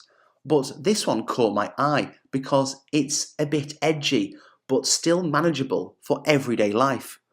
I didn't want to go too extreme. Edgy is good. It suits you. Did you go to a salon or was this a brave at-home experiment? Thanks. I actually went to a salon this time. I figured I'd leave it to the professionals to avoid any potential hair disasters. The stylist suggested some subtle highlights too, and I went for it. The highlights add a nice touch. Salon visits are a bit of a treat, aren't they? Did you have a specific vision in mind when you went in, or did you let the stylist work their magic? I had a vague idea, something like the picture I showed them, but I trust my stylist, so I let them have some creative freedom. It's like giving a painter a blank canvas and saying, go for it. That's a bold move, but it paid off. Your hair looks like a work of art. How are you adjusting to the change? It's been interesting. I keep doing double takes in the mirror because it feels so different. But I love it. It's like having a mini makeover without completely reinventing myself. Mini makeovers are the best. They give you that fresh feeling without the commitment of a major change. Did you have any hesitations or nerves before going for it? Oh, absolutely. Change is always a bit nerve-wracking. What if it doesn't look good? What if I regret it? But then I remembered hair grows back, and it's just hair. Life's too short not to try new things. Wise words. And it's true, hair does grow back. Plus, the excitement of trying something new is worth the temporary nerves. Have you got any reactions from friends or family? They've been surprisingly positive. I was half expecting some shocked faces, but everyone seems to love it. It's nice to get a confidence boost from the people around you. That's fantastic. It's always a relief when the people whose opinions matter to you are on board with a change. Have you had to adjust your hair care routine with the new style? A little bit. I invested in some new styling products to maintain the look, and my stylist gave me some tips on how to keep the highlights vibrant. It's like starting a new chapter in my hair care book. New products and a fresh routine, the perfect combination for a hairstyle shake-up. Any favourite products you'd recommend? Definitely a good leave-in conditioner to keep the hair healthy, and a texturizing spray for those days when I want a bit of tousled volume. Oh, and dry shampoo, a lifesaver for those lazy hair days. Great choices. Leave-in conditioner is a must for sure. So, are you thinking of keeping this style for a while, Or do you already have your eye on the next hairstyle adventure? I'm enjoying this one for now, but you never know. I might get the itch for something completely different in a few months. The beauty of hair is that it's a canvas that you can change whenever you want. True that, the possibilities are endless. Well, you're rocking this new hairstyle, and I can't wait to see what you come up with next. Thanks for the hair inspiration. Thanks a bunch, and anytime you're thinking of a hairstyle change, I'm here for the moral support. Hair adventures are more fun with a buddy. Deal. Let's keep the hair adventures coming. Until now, enjoy the fabulous new hairstyle. Hey, I heard you're into swimming. How did you get into it? Oh, hey, yeah, I've been swimming for years. It all started when my parents threw me into swimming lessons as a kid. I guess I never really got out of the pool since then. That's awesome. I've always wanted to get into swimming, but the whole water thing freaks me out a bit. Any tips for a beginner? Totally get that. It's all about taking it step by step. Start in the shallow end, get comfortable, and then gradually move to deeper water. And hey, there's nothing wrong with a little fear. It keeps things exciting. True, true. Do you have a favourite stroke or style? I've heard there are quite a few. Oh, absolutely. I'm all about the freestyle. It's fast, it's fluid, feels like you're flying through the water. But hey, each stroke has its own charm. Ever tried any? Not really, just some doggy paddling when I was a kid. Freestyle sounds intense though. Maybe I'll give it a shot. Got any advice for a freestyle newbie? Definitely. Focus on your breathing and try to keep your body streamlined. It's all about the rhythm. And don't worry if it feels a bit awkward at first. It gets easier with practice. Streamlined. Got it. I'll try not to look like a flailing fish. Speaking of which, do you have any funny or embarrassing swim stories? Oh, plenty. One time I got so into my laps that I forgot to tie my swim trunks properly. Let's just say it was a memorable exit from the pool. Haha, classic. I can imagine the poolside chaos. So, do you prefer swimming in a pool or in the open water? Both have their perks, but I lean towards open water. There's something liberating about swimming in a lake or the ocean. The vastness of it all is a different kind of thrill. That sounds incredible. I've always been a bit nervous about not seeing the bottom, though. Any advice for overcoming that fear? Totally get that fear. Start in clear water where you can see the bottom and gradually work your way to murkier areas. It's all about building confidence and maybe bring a friend along for moral support. Good call. Safety in numbers, right? Do you have any favourite places you've swum in? I'm looking for some cool spots to try. Oh, there's this hidden cove up the coast that's absolutely breathtaking. Crystal clear water surrounded by cliffs. It's like swimming in paradise. But I also love the simplicity of a local pool. It's all about the experience. That cove sounds magical. I'll have to do some exploring. And hey, do you use any cool swim gear or gadgets? Goggles are a must, of course. I also recently got this waterproof MP3 player. Jamming out to tunes underwater adds a whole new dimension to the swim. Waterproof MP3 player? That's a game changer. Any particular swimming tunes you'd recommend? I've got a mix of calming instrumental tracks for a relaxing swim and upbeat tunes for a more energetic session. It depends on the mood. What about you? Any favourite swimming songs? I haven't thought about it. Maybe some chill acoustic vibes for starters. I'll have to curate a playlist. Thanks for the idea. All right, last question. Do you have any upcoming swimming goals or challenges?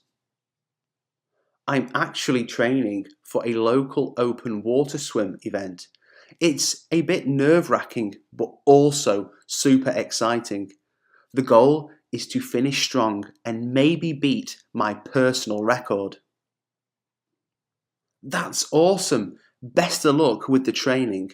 Maybe I'll join you for a lap or two once I conquer my fear of the deep end. Deal. We'll turn you into a swimming pro in no time.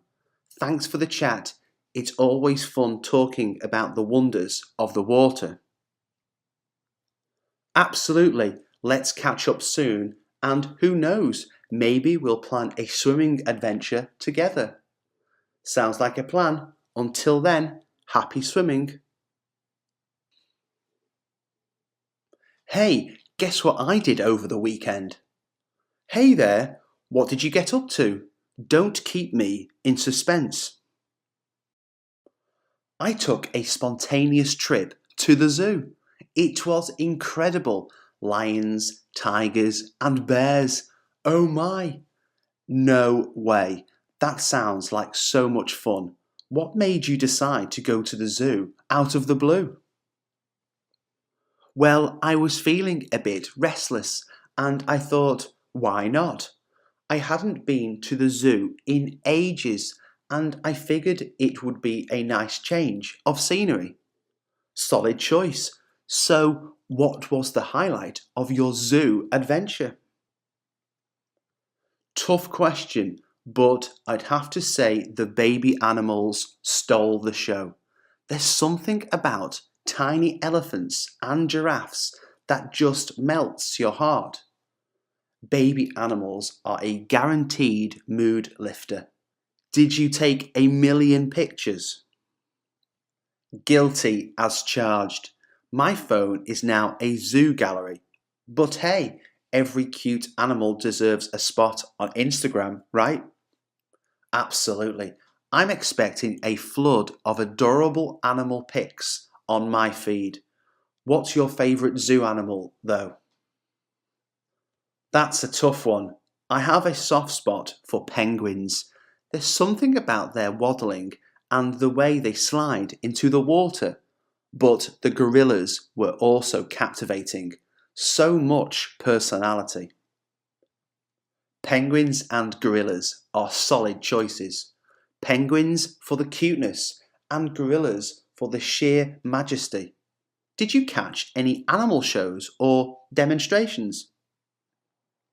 Oh, for sure. I stumbled upon a sea lion show and it was unexpectedly hilarious. Those sea lions were showing off their tricks like they were auditioning for a talent show. Sea lion stand-up comedy. That's a show I'd pay to see. Did you get a chance to feed any animals or maybe pet a few at the petting zoo? I did. I fed some goats at the petting zoo. They were surprisingly polite about it, unlike the ducks who were on a mission to snatch every piece of food. Goats are usually the real MVPs of the petting zoo. And those ducks sound like they were on a mission impossible. Any other memorable moments from the trip? Well, I may or may not have gotten lost in the maze they have. It was supposed to be a fun challenge, But let's just say I underestimated the complexity of hedge mazes. Lost in a maze, now that's an adventure. Did you eventually find your way out, or are you still wandering somewhere in the labyrinth of greenery? Luckily, I managed to escape the maze. It was touch and go for a moment there, though. I might have left a trail of breadcrumbs behind me just in case. Smart move. The zoo authorities would have had a real-life treasure hunt on their hands.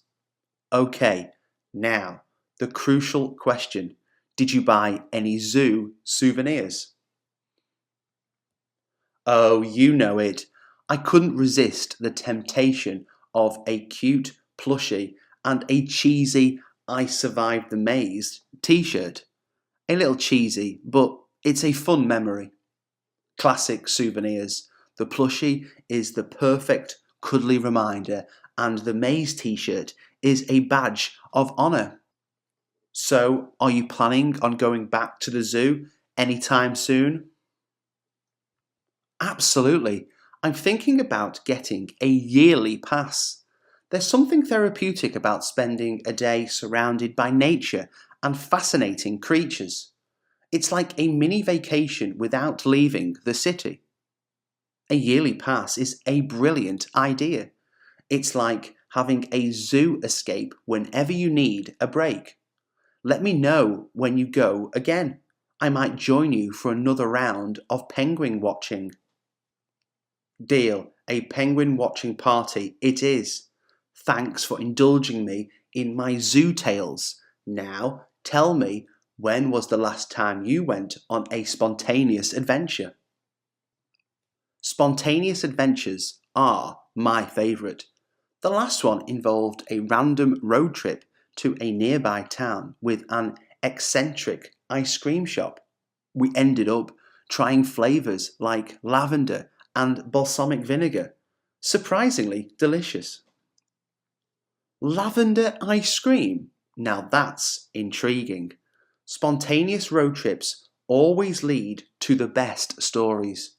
Here's to more unexpected adventures, whether at the zoo or chasing unique ice cream flavours. Cheers to that. May our lives be filled with spontaneity and delightful surprises. Until the next adventure, my friend. Hey, how's it going? I heard a rumour that you're in the process of moving. Is that true? Hey, yeah, you heard right. Moving is always an adventure, right? But I'm knee deep in boxes and bubble wrap at the moment. The joys of moving. What prompted the decision to relocate? New job, bigger place, or just a change of scenery? A bit of everything, actually. I got a job offer in a new city and it felt like the right time for a change. Plus, the idea of a fresh start in a different place was too tempting to resist. Exciting stuff. Moving to a new city opens up a whole world of possibilities. Do you already have a mental checklist of things you want to explore in your new neighbourhood? Absolutely. I've been doing some virtual neighbourhood tours and scouting out the best local coffee shops and parks. I'm determined to be a tourist in my own city for a while. That's the spirit. Embracing the tourist mindset is a great way to discover hidden gems. Have you encountered any unexpected challenges in the moving process so far? Oh, where do I start? I thought I was a minimalist until I had to pack up my entire life. And don't even get me started on the logistics of coordinating the move with the movers and utility transfers. It's been a logistical puzzle. Moving is the ultimate test of organisational skills. The struggle is real. Any packing hacks or strategies you've discovered along the way? Well, I tried the whole colour-coded box system, But it turns out I'm not as committed to that level of organisation as I thought. Now I'm just hoping I didn't pack the coffee maker in a box labelled bedroom. Classic move. The colour-coded system works until you're halfway through, and then it's just survival mode. Fingers crossed for an easy unboxing process. So, tell me about your new place. What made it feel like the right home for you? It's got this cosy, lived-in charm that I fell in love with. The kind of place that feels like it has stories to tell. Plus, there's a tiny balcony that I'm already daydreaming about turning into a mini oasis. A cozy place with character and a balcony sounds like a winner. Balcony dreams are the best dreams. Any plans for how you'll decorate the new space? I'm thinking a mix of modern and vintage vibes, A gallery wall with some personal touches and maybe a few thrift store finds to add some character. I'm on a budget, but that won't stop me from turning it into my dream space. Love the vision. Mixing modern and vintage is a timeless aesthetic. Thrift store treasures always have the best stories attached to them. Are you enlisting the help of friends for the big move, or are you going solo? A bit of both. Friends are a lifesaver for the heavy lifting, but I'm keeping the delicate stuff in my own hands. I can't trust anyone else with my collection of fragile snow globes. Those are a moving day priority. The delicate snow globes must be protected at all costs. Friends are great, but some items require a personal touch. Any funny or memorable moving day stories so far? Well, there was a moment when we couldn't find the cat. Turns out she decided to claim an empty box as her new fortress of solitude. We had to bribe her with treats to come out and explore the chaos. Classic cat move. They always find the most unexpected hiding spots. At least treats are the universal solution. Moving day is chaotic, but those little moments of laughter make it worthwhile. Have you started saying your goodbyes to your current city? Yeah, it's bittersweet. Saying goodbye to familiar places and faces is always a bit emotional, but I'm looking forward to the new friendships and experiences waiting for me in the new city. Change is never easy, but it brings so much growth and new opportunities. The goodbye phase is just the opening act to the exciting chapters ahead.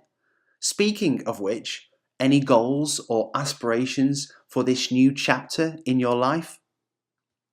Definitely, I want to dive into the local culture, meet new people, and maybe pick up a few quirky hobbies unique to the city. And, of course, find the best local pizza joint, a moving priority. A person after my own heart, exploring local pizza joints is the best way to feel at home. I'm sure you'll conquer the new city with your positive attitude. Before you go, any advice for someone planning a move in the near future? Plan ahead, but also be ready to adapt. Moving is a roller coaster of emotions and unexpected surprises. And don't forget to take breaks, hydrate, and keep the pizza delivery number handy. You're gonna need it. Wise words. Moving essentials, pizza, hydration, and a resilient spirit. Best of luck with the rest of your move, and may your new home be everything you've dreamed of. Cheers to new beginnings. Thanks a bunch. I'll keep you posted on the pizza situation.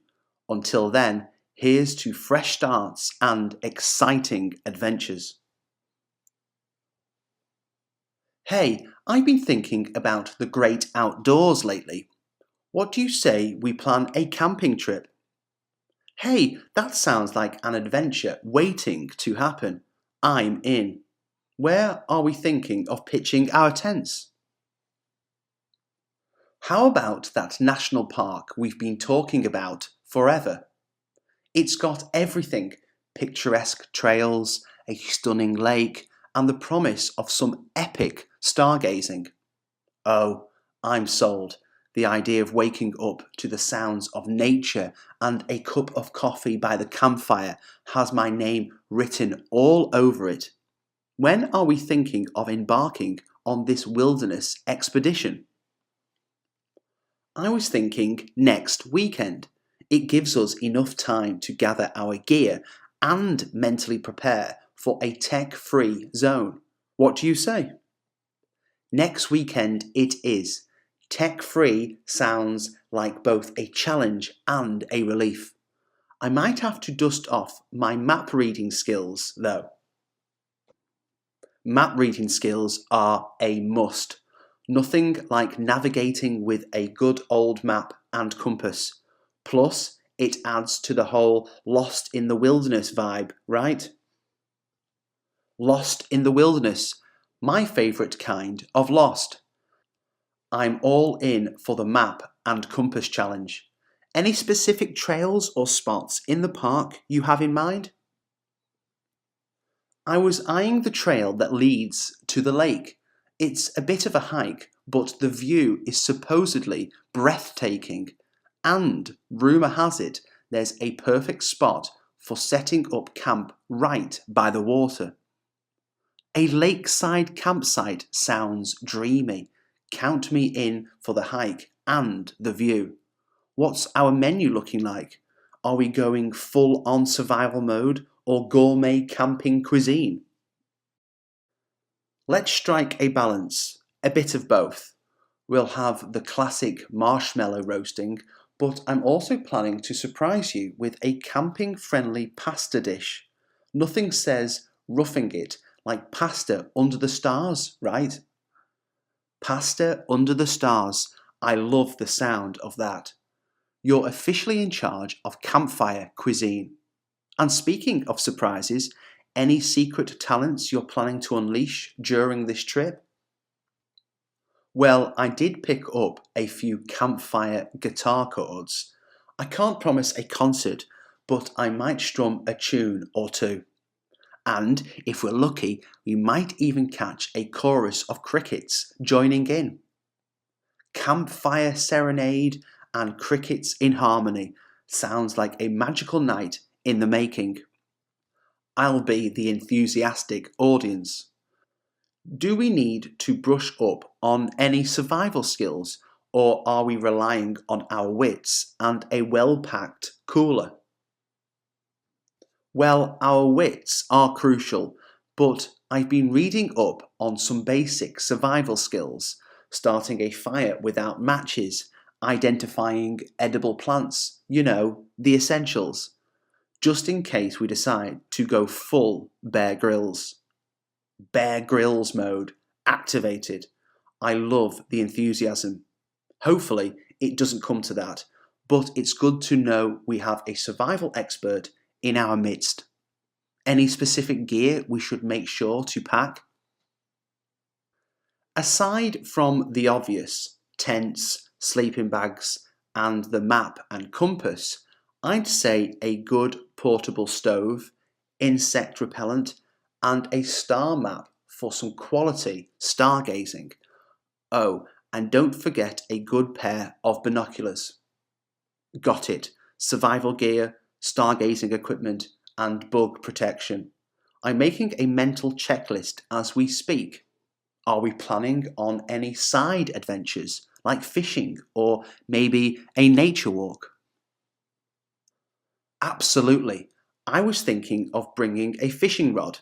The lake is supposed to be stocked with fish, and a nature walk sounds like the perfect way to explore the surroundings. Maybe we'll stumble upon some hidden waterfalls or wildlife. Fishing and nature walks, count me in.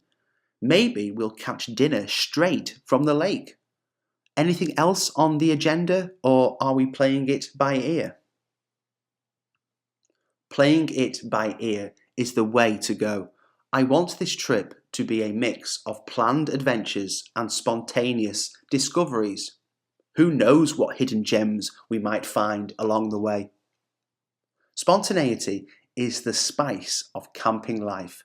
I'm ready for whatever surprises the wilderness throws at us. Do we need to make any reservations, or are we embracing the true spirit of adventure and winging it? Winging it, of course. Reservations are for hotels, not for intrepid campers like us. As long as we have our gear, some good vibes, and a sense of adventure, we're golden. I love the spirit. Adventure awaits, and I'm all in. Let's make this camping trip one for the books. Before we go full on planning mode, any camping horror stories you want to share, or any tips from past adventures? Well, there was this one time when we set up camp and a raccoon decided to join our feast. Lesson learned, always secure the food. As for tips, invest in a good headlamp. It's a game changer when you need to navigate the campsite at night. Noted, secure the food and headlamp on the shopping list. I'm ready to conquer the wilderness with you. This camping trip is shaping up to be legendary. Legendary indeed. Get ready for a weekend of nature, laughter, and maybe a few challenges. It's going to be an adventure we'll be talking about for years. Until then, let the countdown to our camping escapade begin.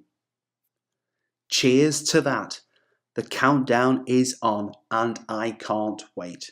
Here's to the great outdoors, campfire tales, and the shared joy of embracing the wild.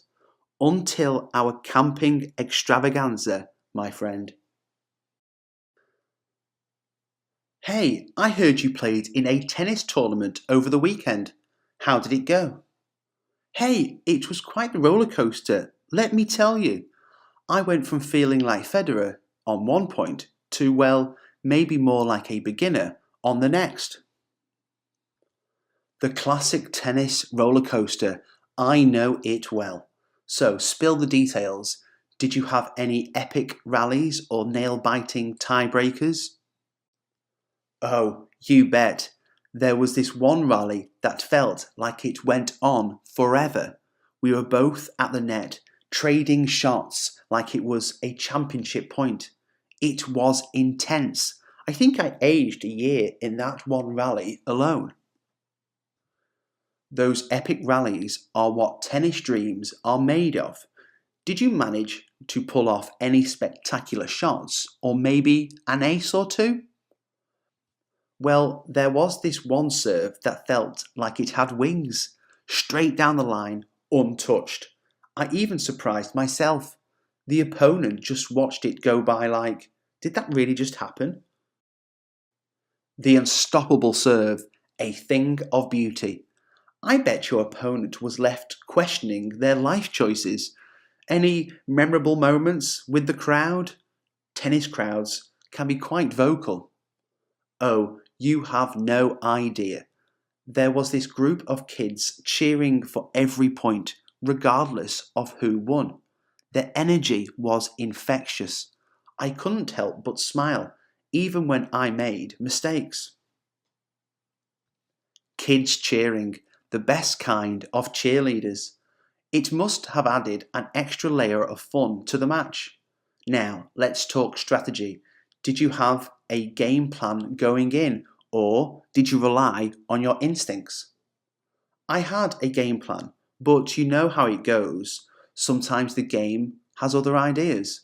At one point, I just decided to go with the flow and trust my instincts.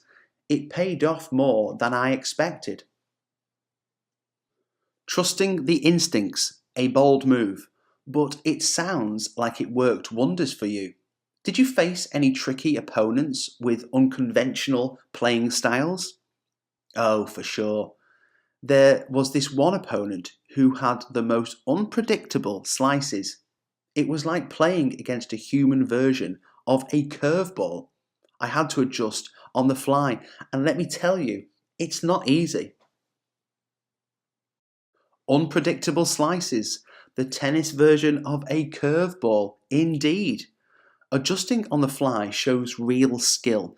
Now, the crucial question, post match snacks. Did you celebrate or drown your sorrows in a mountain of comfort food?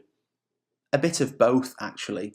Celebrated the victories with some victory pizza and drowned the sorrows of the losses in a comforting bowl of ice cream. It's all about balance, right? Balance is key, especially in the world of post-match snacks. Victory pizza and comfort ice cream, a classic combination. Did you have a favourite moment from the entire tournament? Tough question, but I think my favourite moment was match point in the semi-finals. It was a hard-fought battle, and hitting that winning shot felt like a movie scene. The crowd erupted, and it was pure adrenaline. Match point in the semi-finals. Talk about a cinematic moment. I can almost hear the slow motion replay in my head. Did you have any rituals or lucky charms that you brought to the court? I'm not superstitious, but I did have this lucky wristband that I've had since my first tournament win. It's practically my tennis good luck charm. Call it sentimental value. The lucky wristband, a timeless classic. Sometimes it's the sentimental value that brings that extra boost of confidence. Now that tournament is over, any plans to continue the tennis momentum? Absolutely. I'm already eyeing the next tournament on the horizon. The taste of competition is addictive, and I'm ready to jump back into training and keep improving. That's the spirit. The thrill of competition is hard to resist. Any specific areas of your game that you're looking to fine tune in the upcoming weeks? Definitely working on my net game. I realised in the tournament that I tend to stay back, but those successful net approaches made a huge difference. So it's all about honing those volleys and mastering the art of the net. Net game improvement, a worthy goal. Mastering the net is like unlocking a whole new dimension in tennis. I'm sure you'll be acing those volleys in no time. Before we wrap up this tennis talk, any shout outs or words of wisdom for aspiring tennis enthusiasts? Shout out to all the tennis enthusiasts out there. Keep swinging. And my words of wisdom would be to enjoy the game. Whether you win or lose, the joy of playing tennis is what keeps us coming back for more. Keep swinging. I love that. It's a reminder that at the end of the day, it's all about the love for the game. Thanks for sharing your tennis tales, and here's to many more thrilling matches in your tennis journey. Thanks a bunch. Looking forward to the next match and more tennis adventures. Until then, keep that racket swinging. Hey, I've been meaning to ask, what's your daily routine like? I feel like mine is stuck in a loop lately. Hey, I get that. Routines can be a double-edged sword. Well, my day usually starts with the chaotic symphony of multiple alarms going off. How about you? Oh, the multiple alarm struggle. A universal experience. I usually hit snooze more times than I care to admit. Once I finally drag myself out of bed, it's a race against the clock. The morning race. I know it well. So, what's the first thing you do to conquer the day? Coffee. Definitely coffee. It's like my morning superhero elixir. I can't function without that first cup. How about you? Any magical morning rituals? Coffee is a must, of course, but my secret weapon is a morning playlist. I've curated the perfect blend of energizing tunes to kickstart the day. It's my sonic caffeine. A morning playlist. That's a game changer. What's the go to song that guarantees an instant energy boost for you? Eye of the Tiger, the classic Rocky anthem. It's impossible to feel anything but pumped up when that song is playing. Solid choice. You can't go wrong with a bit of Eye of the Tiger motivation. So once you're caffeinated and pumped up, what's next on the agenda? I dive headfirst into the email abyss. It's a necessary evil, but I try to tackle it with a sense of humour. You wouldn't believe the memes I've collected to make the inbox battle more entertaining. Email memes, that's a genius idea. Turning the mundane into a comedy show. I might have to steal that tactic. What's the most outrageous email meme you've come across?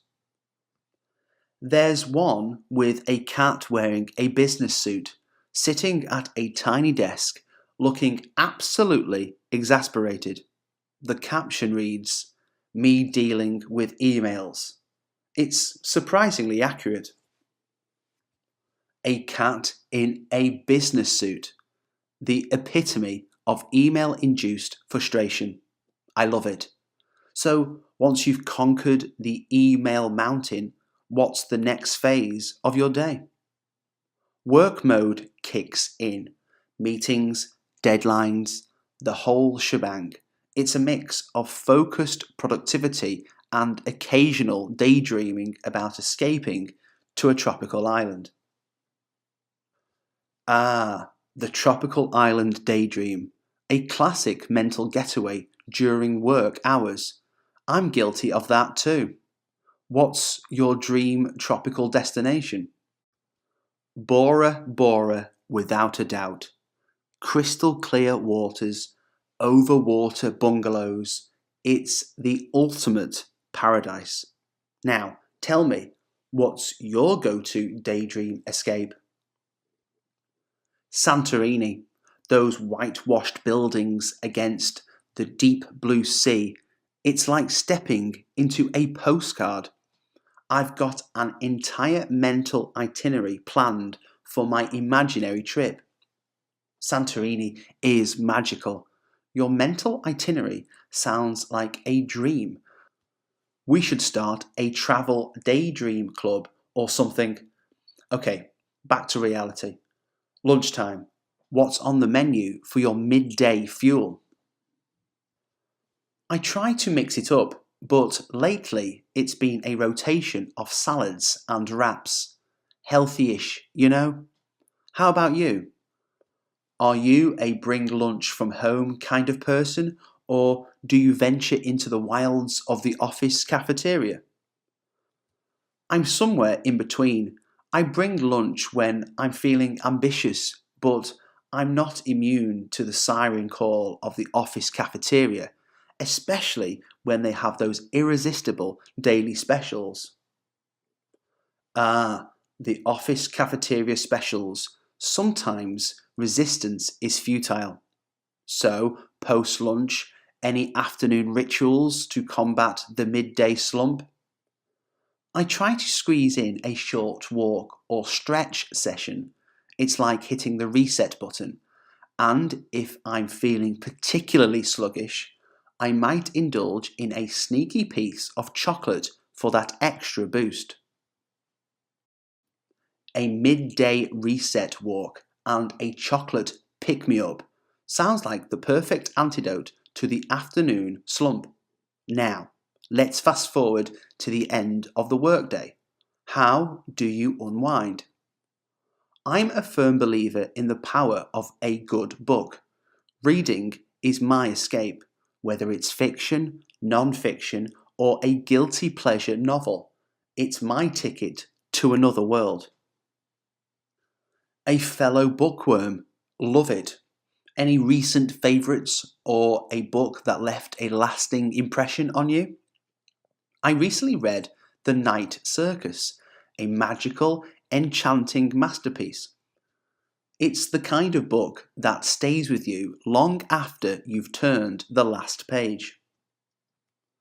The Night Circus is a literary gem. It's been on my to-read list for ages. Now I'm even more excited to dive into it. Okay, let's transition to the evening. Dinner plans. Do you cook, order in, or is it a mix of both? I try to cook, emphasis on try. My culinary skills are a work in progress, but truth be told, I'm not above a good takeout night when the kitchen feels like a foreign land. Cooking attempts and occasional takeout nights sounds like a well-balanced approach. Any signature dish in your culinary repertoire, or are you still in the experimental phase? I've mastered the art of spaghetti carbonara, or at least my version of it. It's my go-to when I want to impress without risking a kitchen disaster. Spaghetti carbonara, a classic and a crowd pleaser. Impressive choice. Now, winding down for the night, do you have a nighttime routine? Or is it more of a free-form bedtime situation?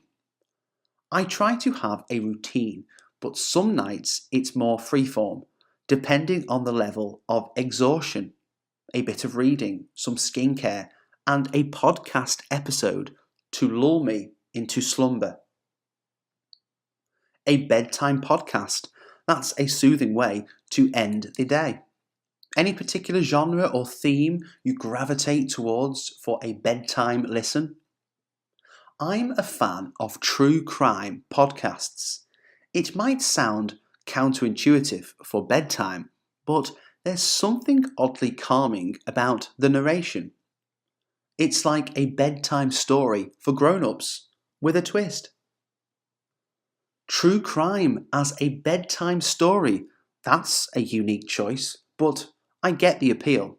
It's like a mystery unfolding before you drift off.